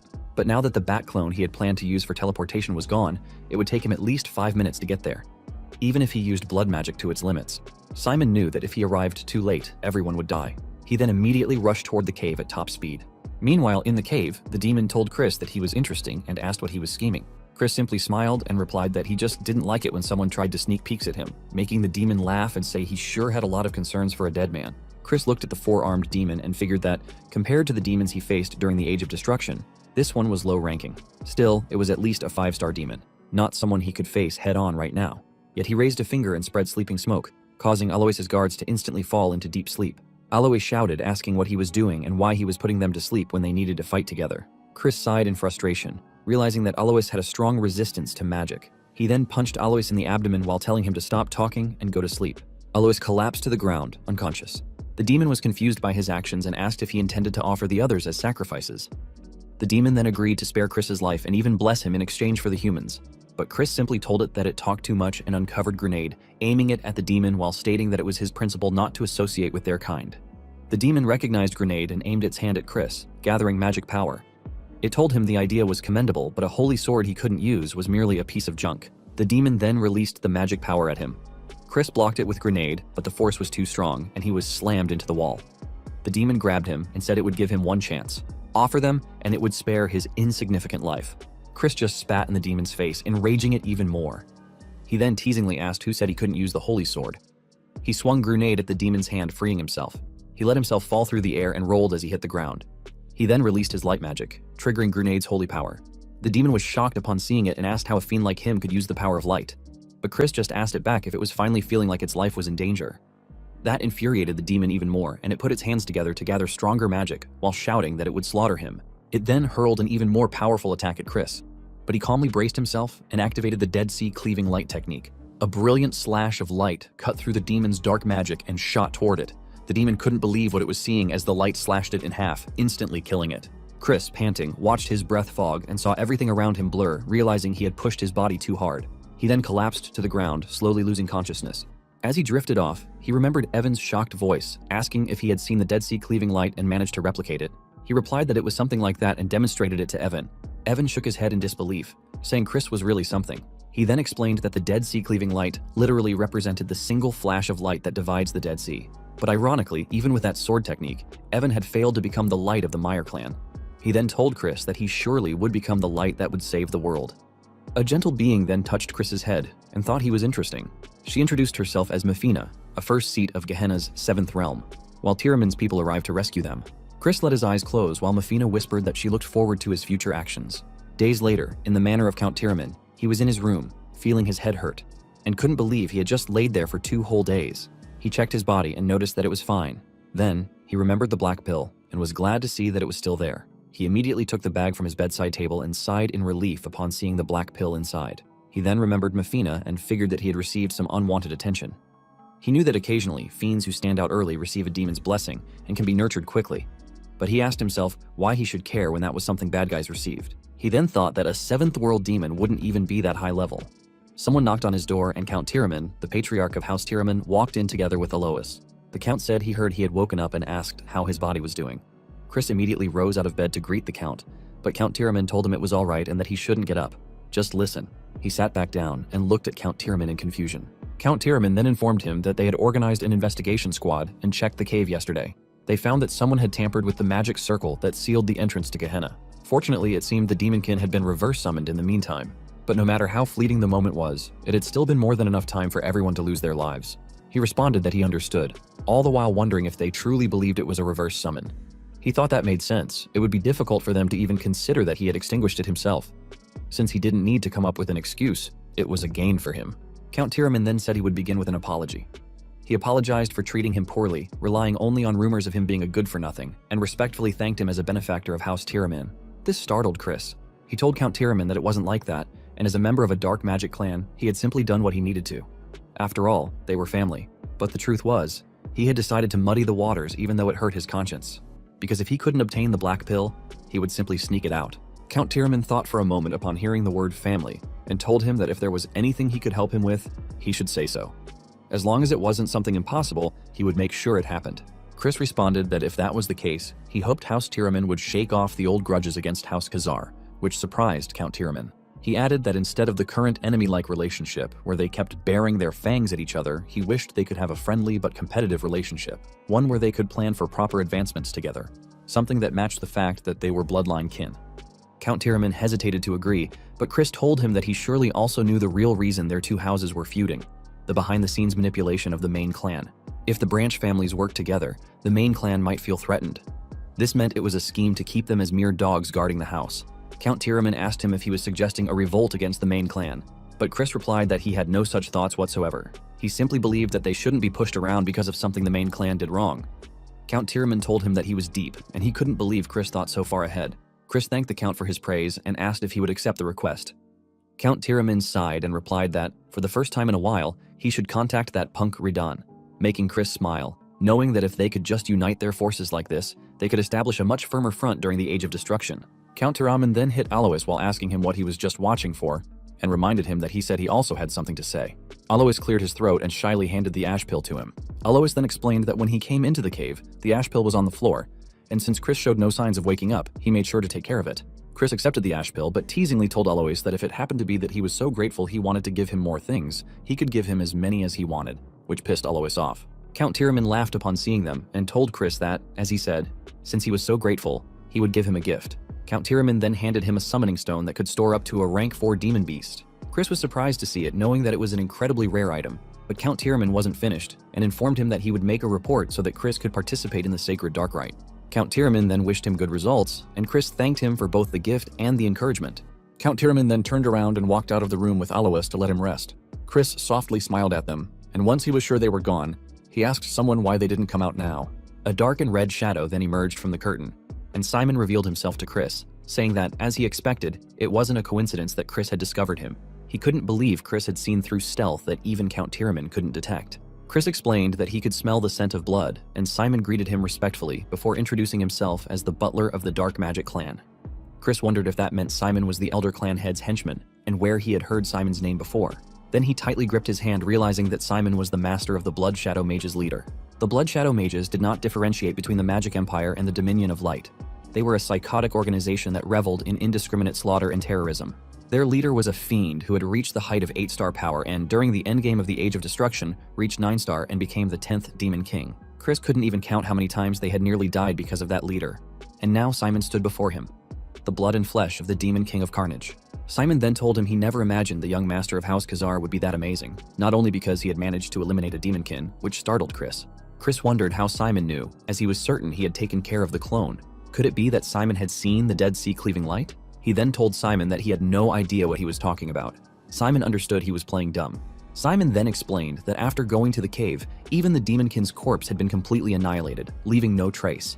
He knew it wasn't a reverse summoning, and for it to be a complete vaporization inside the cave, he was impressed by Chris's skill, which surprised Chris. Simon then asked if he could explain how he did it, and informed him that what he said would be reported to the Elder Clan head. He could think of it as an evaluation, but Chris replied that he didn't understand why he needed to reveal his trump card. Simon was confused upon hearing this and repeated that it would be reported to the Elder. Yet Chris told Simon that if he were the Elder Clan head, he wouldn't want a little nerd who answered every question. He'd want a predator who kept their claws hidden until the very end. This startled Simon. Simon then smilingly told him that he was truly an interesting person, but Chris just asked him if he wasn't going to apologize. Simon asked back what he should apologize for. Chris replied that normally, it was difficult to differentiate between a reverse summoning and complete annihilation using just traces. That's why Count Tyraman misunderstood it to be a reverse summoning. However, Chris believed it was annihilation, and for him, the reasoning was simple once he thought about it. He then pointed at Simon and told him it was because he was the summoner himself. He also told Simon that this was a demonkin summoning case where a member of the clan almost died, and asked what would happen if news that Simon was the one who caused the mayhem were overheard by the Elder Clan head. Simon defeatedly agreed and said he would take responsibility. But Chris responded that they should keep it a secret, which confused Simon. Chris simply reminded him to remember that he owed him a big favor, which startled him. Simon then asked if this was a deal, and Chris replied that it would be great if that was how he chose to understand it. Simon laughingly replied that he understood, then activated his stealth while telling Chris that he wouldn't forget the mercy shown to him. He added that it was great meeting him today and hoped to see him soon, and that he would be counting down the days until Chris arrived at the main clan. Then, Simon disappeared. Chris knew that Simon was someone who would have an important role to play during the Age of Destruction, so he absolutely needed to form a connection with him in order to change the future. The next day, his luggage floated in the air while he was busy fixing his tie. Marie, who was controlling the luggage, informed him that she had finished the preparations to return home, and he praised her for it. Someone then knocked. It was Alois, asking him if he was leaving now, but he simply told Alois to use his title, which surprised him. He then reminded Alois that he let it slide yesterday in front of the Count, but a promise was a promise, and from now on, he should always call him Big Brother, which pissed Alois off. Alois shouted that he was 2 years older than him. He then asked Alois if he had something he wanted to say. Alois replied that he came to warn him. Alois told him that since he had said they were all family, after hearing it, he felt it wasn't right to do this to family. Alois then warned him to be careful. He was sure Chris was already aware, but the one most opposed to his participation in the Sacred Dark Rite was Loin. Alois asked if he was right in thinking that Chris knew even among 2 stars, the gap between the main family and the branch families wasn't the same. He explained that the greatest elixirs, the ultimate techniques of the main family, the blessing of dark magic, and the starting line for direct descendants, all of it was much further ahead than where they, the branch families, began. That meant Chris was going to be easy pickings. But Chris just smiled and responded with a warning of his own. He told Alois not to participate in the upcoming Sacred Dark Rite and explained that he was saying it for his own good, which shocked Alois. Alois then furiously shouted that even though Chris was saying it out of concern, he wasn't going to let him monopolize the pure dark energy. But Chris confidently told him to keep in mind that no matter who his opponent was, they would come to regret facing him in the Sacred Dark Rite. Alois, angry, called him an insolent brat, but Chris ignored him and told Marie that they should get going. He then teasingly patted Alois on the back, telling him to think long and hard about his warning so he wouldn't regret it later. Days later, they arrived at the house of Count Khazar, and Thurn was surprised to hear that he had left for the training cave immediately upon returning. The butler confirmed it and reported to Thurn that Chris had said he wished to train alone until the Sacred Dark Rite. Thurn immediately stepped out and saw him walking through the hallway. Thurn then called out, "Honorable King Emperor Majesty Brother," which caught his attention and made him look back. He saw Thurn rushing toward him and reminding him of his promise to duel once he returned. Chris was amazed to notice how much Thurn had grown in such a short time and wondered if Thurn had already reached mid-2 star, a quick progression. He asked Thurn if he wanted to duel now, but told him that he was busy and needed to train. Thurn disagreed, and Chris remembered that Thurn was also participating in the upcoming Sacred Dark Rite. He then told Thurn to wait for now. They could duel once he was done training, and he encouraged Thurn to train as well. Thurn made him promise not to push it back further and warned him to watch out, as it wouldn't be anything like before. Chris agreed and watched Thurn walk back to continue his training, thinking that Thurn was a stubborn brat. Then, he smiled, remembering someone else, realizing Thurn reminded him of her. A moment later, in the secret training grounds resting place, he stared at the black pill, knowing he had half a month left until the rite. He bit into the black pill, holding himself back from vomiting despite how bitter it was. After consuming the entire black pill, he lay down on the bed and closed his eyes to focus.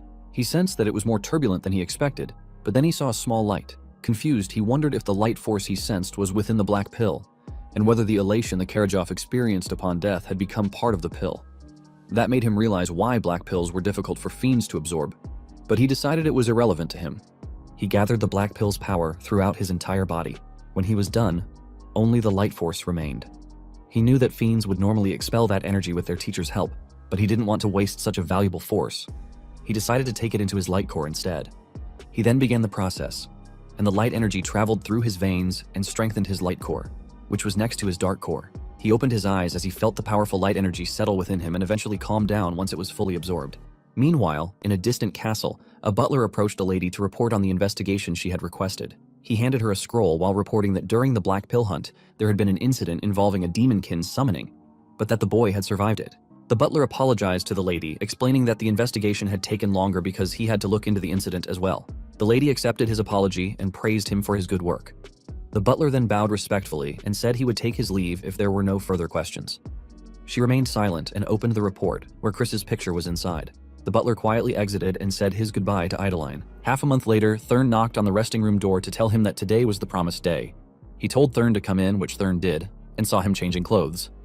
Thurn was then shocked when he looked back and saw his overflowing dark energy. Chris told Thurn that he had come first thing in the morning and he must really be looking forward to getting pummeled. Thurn couldn't believe what he was seeing, knowing that Chris's dominating presence was leagues beyond what it had been half a month ago. But Thurn managed to stutteringly shout at him not to make him laugh. Chris then teasingly told Thurn that if he was that desperate for a taste of his knuckle sandwich, he would grant his wish. But if Chris won, Thurn should give up on participating in the upcoming Sacred Dark Rite. That shocked Thurn even more, and he asked him what he was saying. Chris replied that, as he knew, the rite was a competition, and weaklings should stay out of it. Thurn was pissed upon hearing that. He took out his sword and aimed it at Chris, shouting for him to shut up and raise his own sword. Chris took the sword from the counter while telling Thurn that he was blind to the fact he was just showing him some brotherly concern. He then shifted his sword to his other hand and teasingly told Thurn that he guessed he needed to pound it into him until he understood. Thurn then jumped toward him with his sword raised, but just minutes later, Thurn was in a cast, severely injured, lying on a bed and unable to look at him out of embarrassment. Radon sighed and told him that he had gone overboard this time, because the healer said Thurn would need bed rest for half a month. Chris just looked away, guilty. Radon then guessed that Thurn would have no choice but to wait for the next rite, making Thurn shout in disagreement. Before Radon could say more, Chris asked if he could have a moment alone with Thurn. Radon agreed, but before leaving Thurn's room, he told them that he would let them talk it out, as brothers. Radon then left them alone. Chris asked Thurn what he was pouting for and told him not to be a whiny baby like those Alliance dummies. He reminded Thurn that he was the one who had asked for the fight. Thurn was hurt upon hearing that and asked if he truly disliked seeing him grow.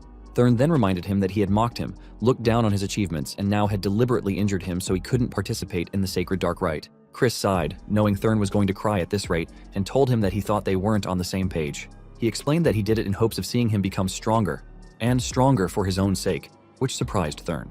He also explained to Thurn that if he competed against him in the rite, he would forever lose his chance to obtain pure dark energy. He had to be rough with him because of how stubborn he could be.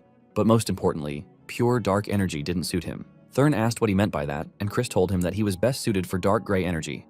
Just like how the power of light divides into various types, there are also a variety of dark energies. Pure dark energy is the highest attribute of all dark energies, and just below it is gray dark energy, a type especially suited for curse magic. He then asked Thurn if he hadn't found it easier to master curse magic than swordsmanship, making Thurn ask him back how he knew about it. Chris hesitated to answer, knowing he couldn't tell Thurn he had seen it in the future, and had to come up with a decent excuse. So he replied that he could tell just from sparring with him, because he had been fighting with everything he had as well. That surprised Thurn even more. He then explained to Thurn that if he absorbed pure dark energy before mastering gray dark energy, it could cause problems later when he tried to learn gray dark energy. It wouldn't be impossible, since pure dark energy was the higher attribute, but he would be impeded by its unique properties. He told Thurn that it would only slow him down, and he knew Thurn wanted to become stronger as quickly as possible. However, he urged him to think things over again before participating in the rite. It was his sincere advice to him as an older brother rooting for his younger brother's growth. He then gave the ash pill to Thurn as a gift. Thurn was shocked to see it and asked why he was giving him such a valuable item. But he simply replied that it was because Thurn was his little brother, and asked him what other reason he needed. The truth was, he had already consumed something better, so he no longer needed it. Thurn teared up upon accepting the gift and hearing his words. He then held the ash pill tightly and told him that if he was capable of changing like this, he wondered why he behaved like such an imbecile, even when their mother was on her deathbed, and asked if he knew how much heartache their mother had suffered because of him. He was speechless upon hearing it, and sat down next to Thurn, replying quietly that he hadn't understood back then. Days later, he arrived at the main clan castle. He stepped out of the carriage with his whole body aching, realizing he needed a good stretch, and asked how far they had traveled. He then asked if it would have killed them to open the warp gate, muttering that he couldn't believe they were being that petty. He warned them to just wait. Once he became clan head, everything would change. Suddenly, Marie lovingly called out to him and appeared at his side. She then told him her heart was fluttering, thinking it was a date between just the two of them, yet he just reminded her that she didn't have a heart. He knew that since the main family limited him to bringing only one companion, he could only bring Marie, who was attached to him due to their pact. He then noticed other fiends whispering to one another while staring at him. Marie laughingly told him that he was already famous, which pissed him off. But the fiends were all shocked when they saw Simon, the head butler, personally greeting him, making them wonder why the head butler was welcoming a so-called good-for-nothing. Simon looked him over carefully and remarked that it had only been half a month, yet he had grown even more. But Chris just asked Simon if, as the Elder Clan head's aide, he didn't have anything better to do with his time. Simon replied that was nonsense. He was there on the Elder Clan head's orders. Simon then informed him that the Elder Clan head wanted to meet him personally, which surprised him. Simon smirked and winked at him, asking if he had been expecting it since he didn't seem surprised. Chris, annoyed by Simon's flirtatious tone, replied that he was super surprised, but Simon teasingly told him that's not what it looked like. A moment later, he arrived at the head clan's chamber, and Simon announced that he had brought him. The Elder Clan head praised Simon for doing a great job and remarked to Chris that it had been a while. He was then stunned in fear when he felt the dark energy of the head clan. He could barely stand under the pressure of the head clan's dominating presence. Chris couldn't believe that the head clan was exuding such overwhelming energy, despite knowing that someone of his level couldn't withstand it, and it pissed him to his core. Yet, he managed to address the head clan respectfully as Duke Baron and greeted him. The head clan asked if he was not surprised by the sudden meeting, and he replied no, because he had expected to be summoned. The head clan asked why he had expected it, and Chris replied, "Because a new star has appeared in the clan."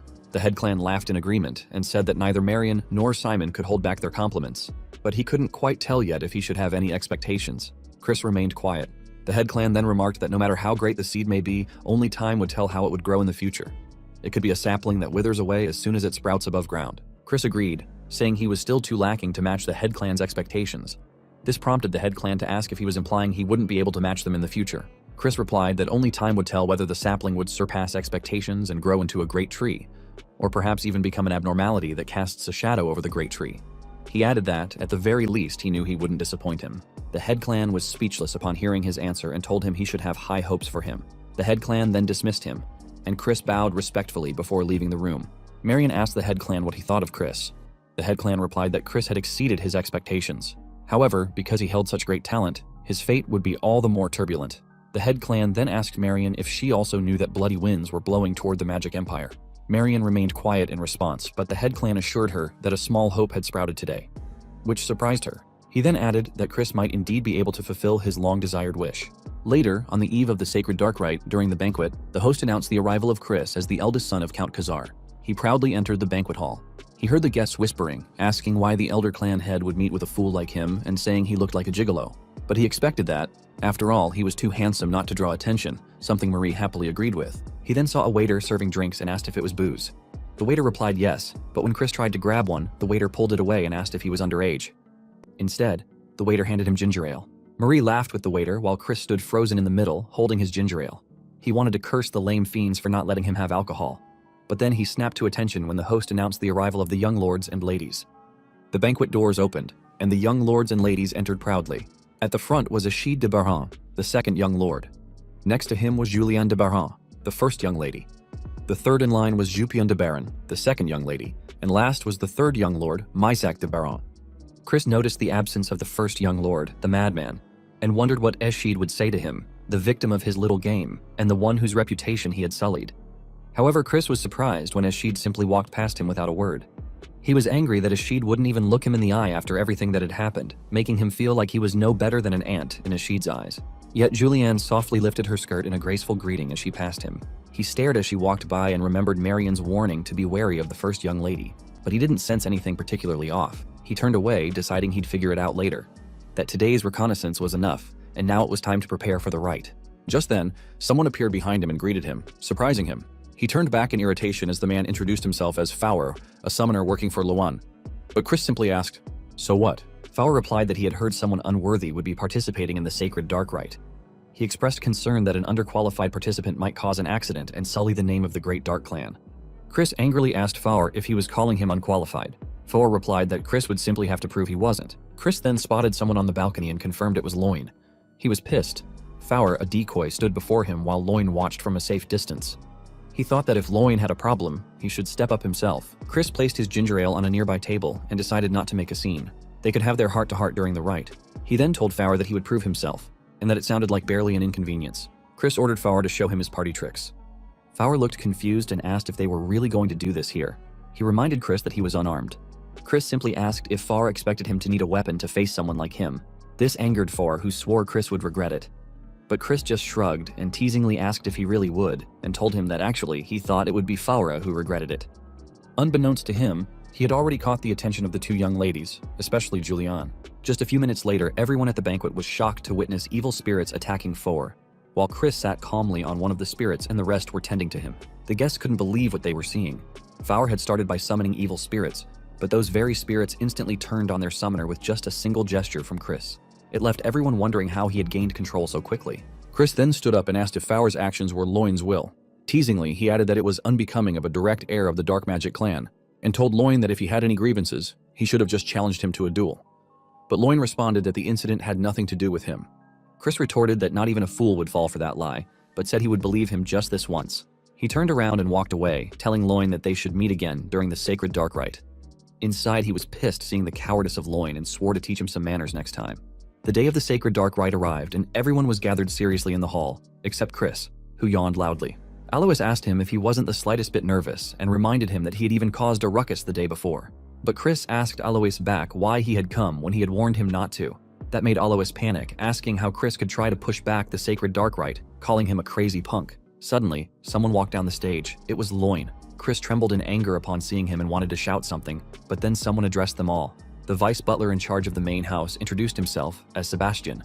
Sebastian then slammed the tip of his staff onto the floor and told them he would now guide them to the sacred ground where the sacred dark rite would take place.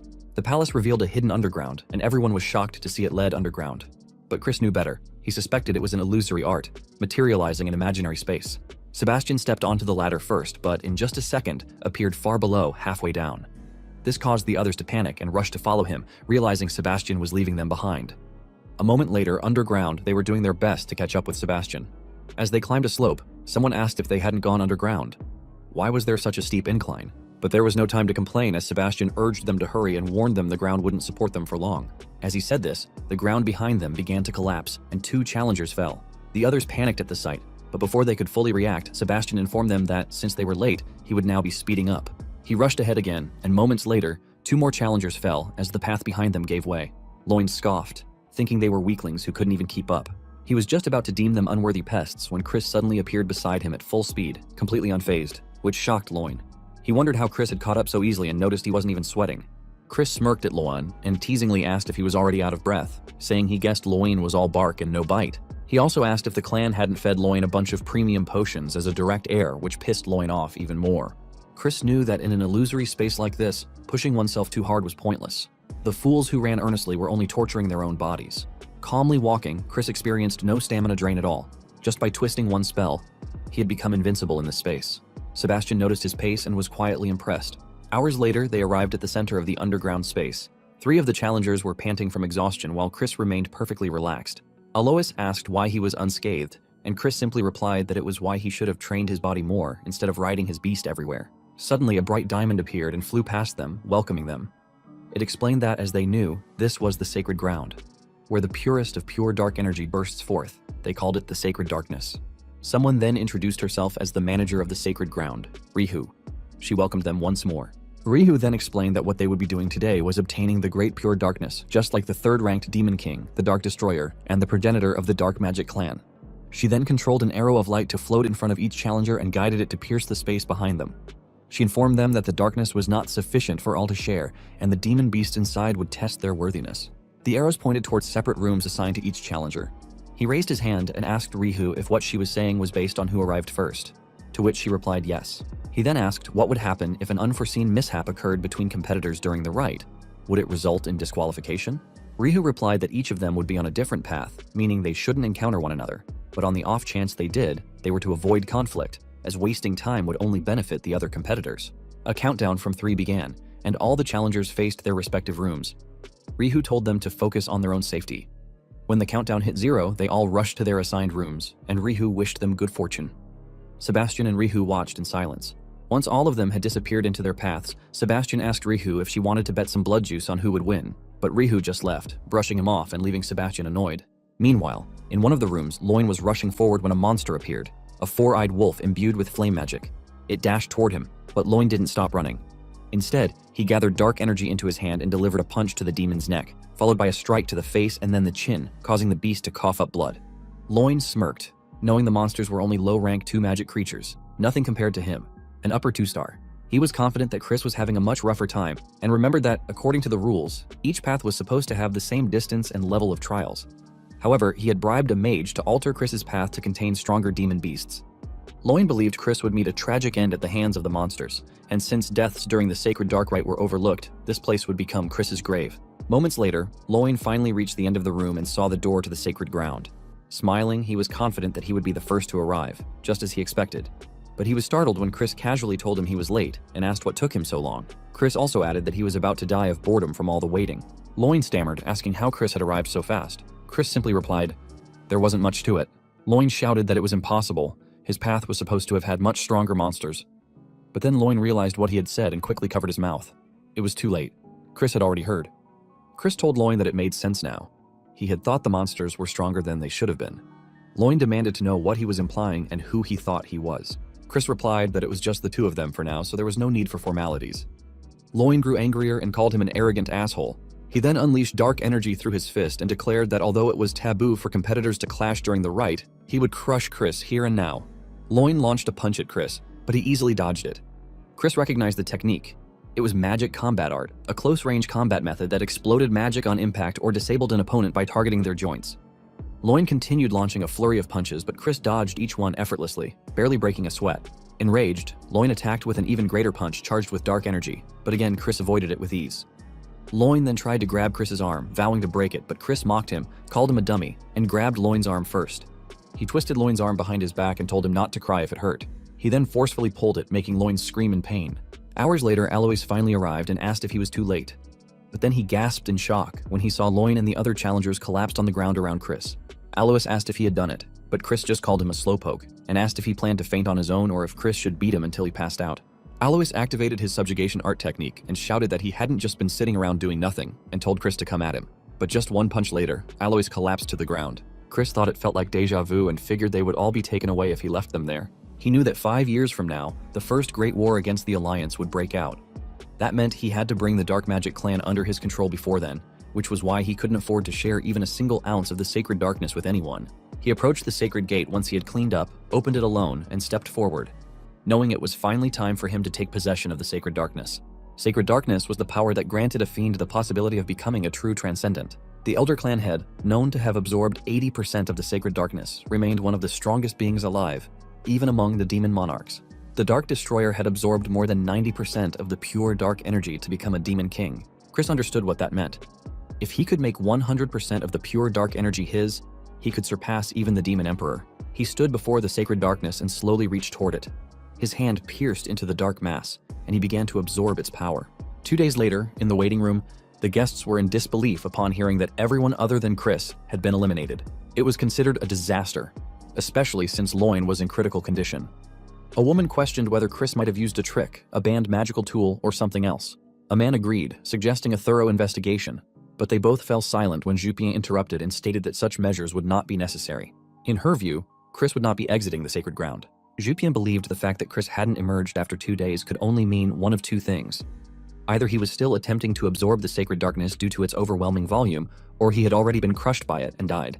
She added that even the Elder Clan head had encountered a limit to how much sacred darkness he could absorb. There was no doubt in her mind that Chris was dead, and not even a corpse would remain.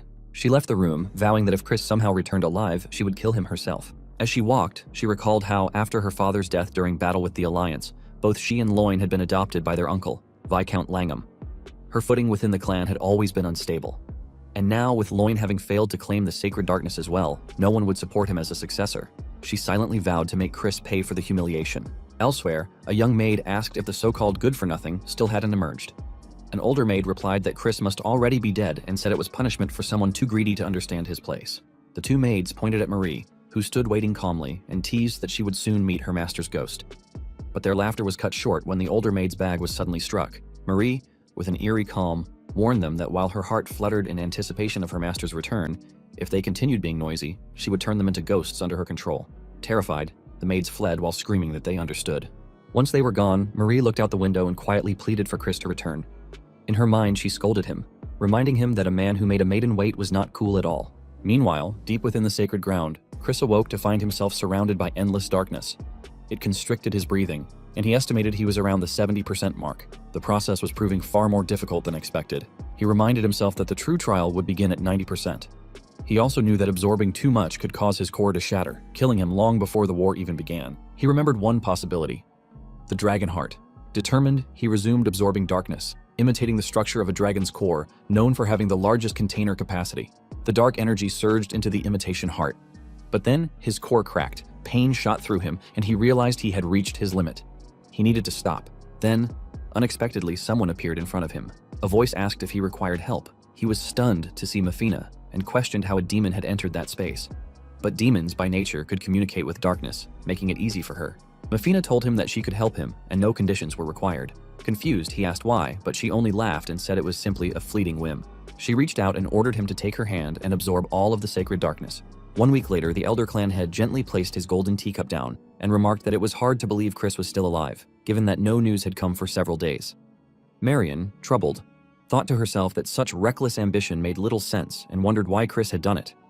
Simon informed the head clan that Viscount Langham, the acting head, agreed and had expressed the wish to close the pathway to the sacred ground. Simon then asked if the head clan would give the order. The Elder Clan head internally called Langham a wicked brat, suspecting him of trying to test his resolve. He turned to Simon and asked if he truly believed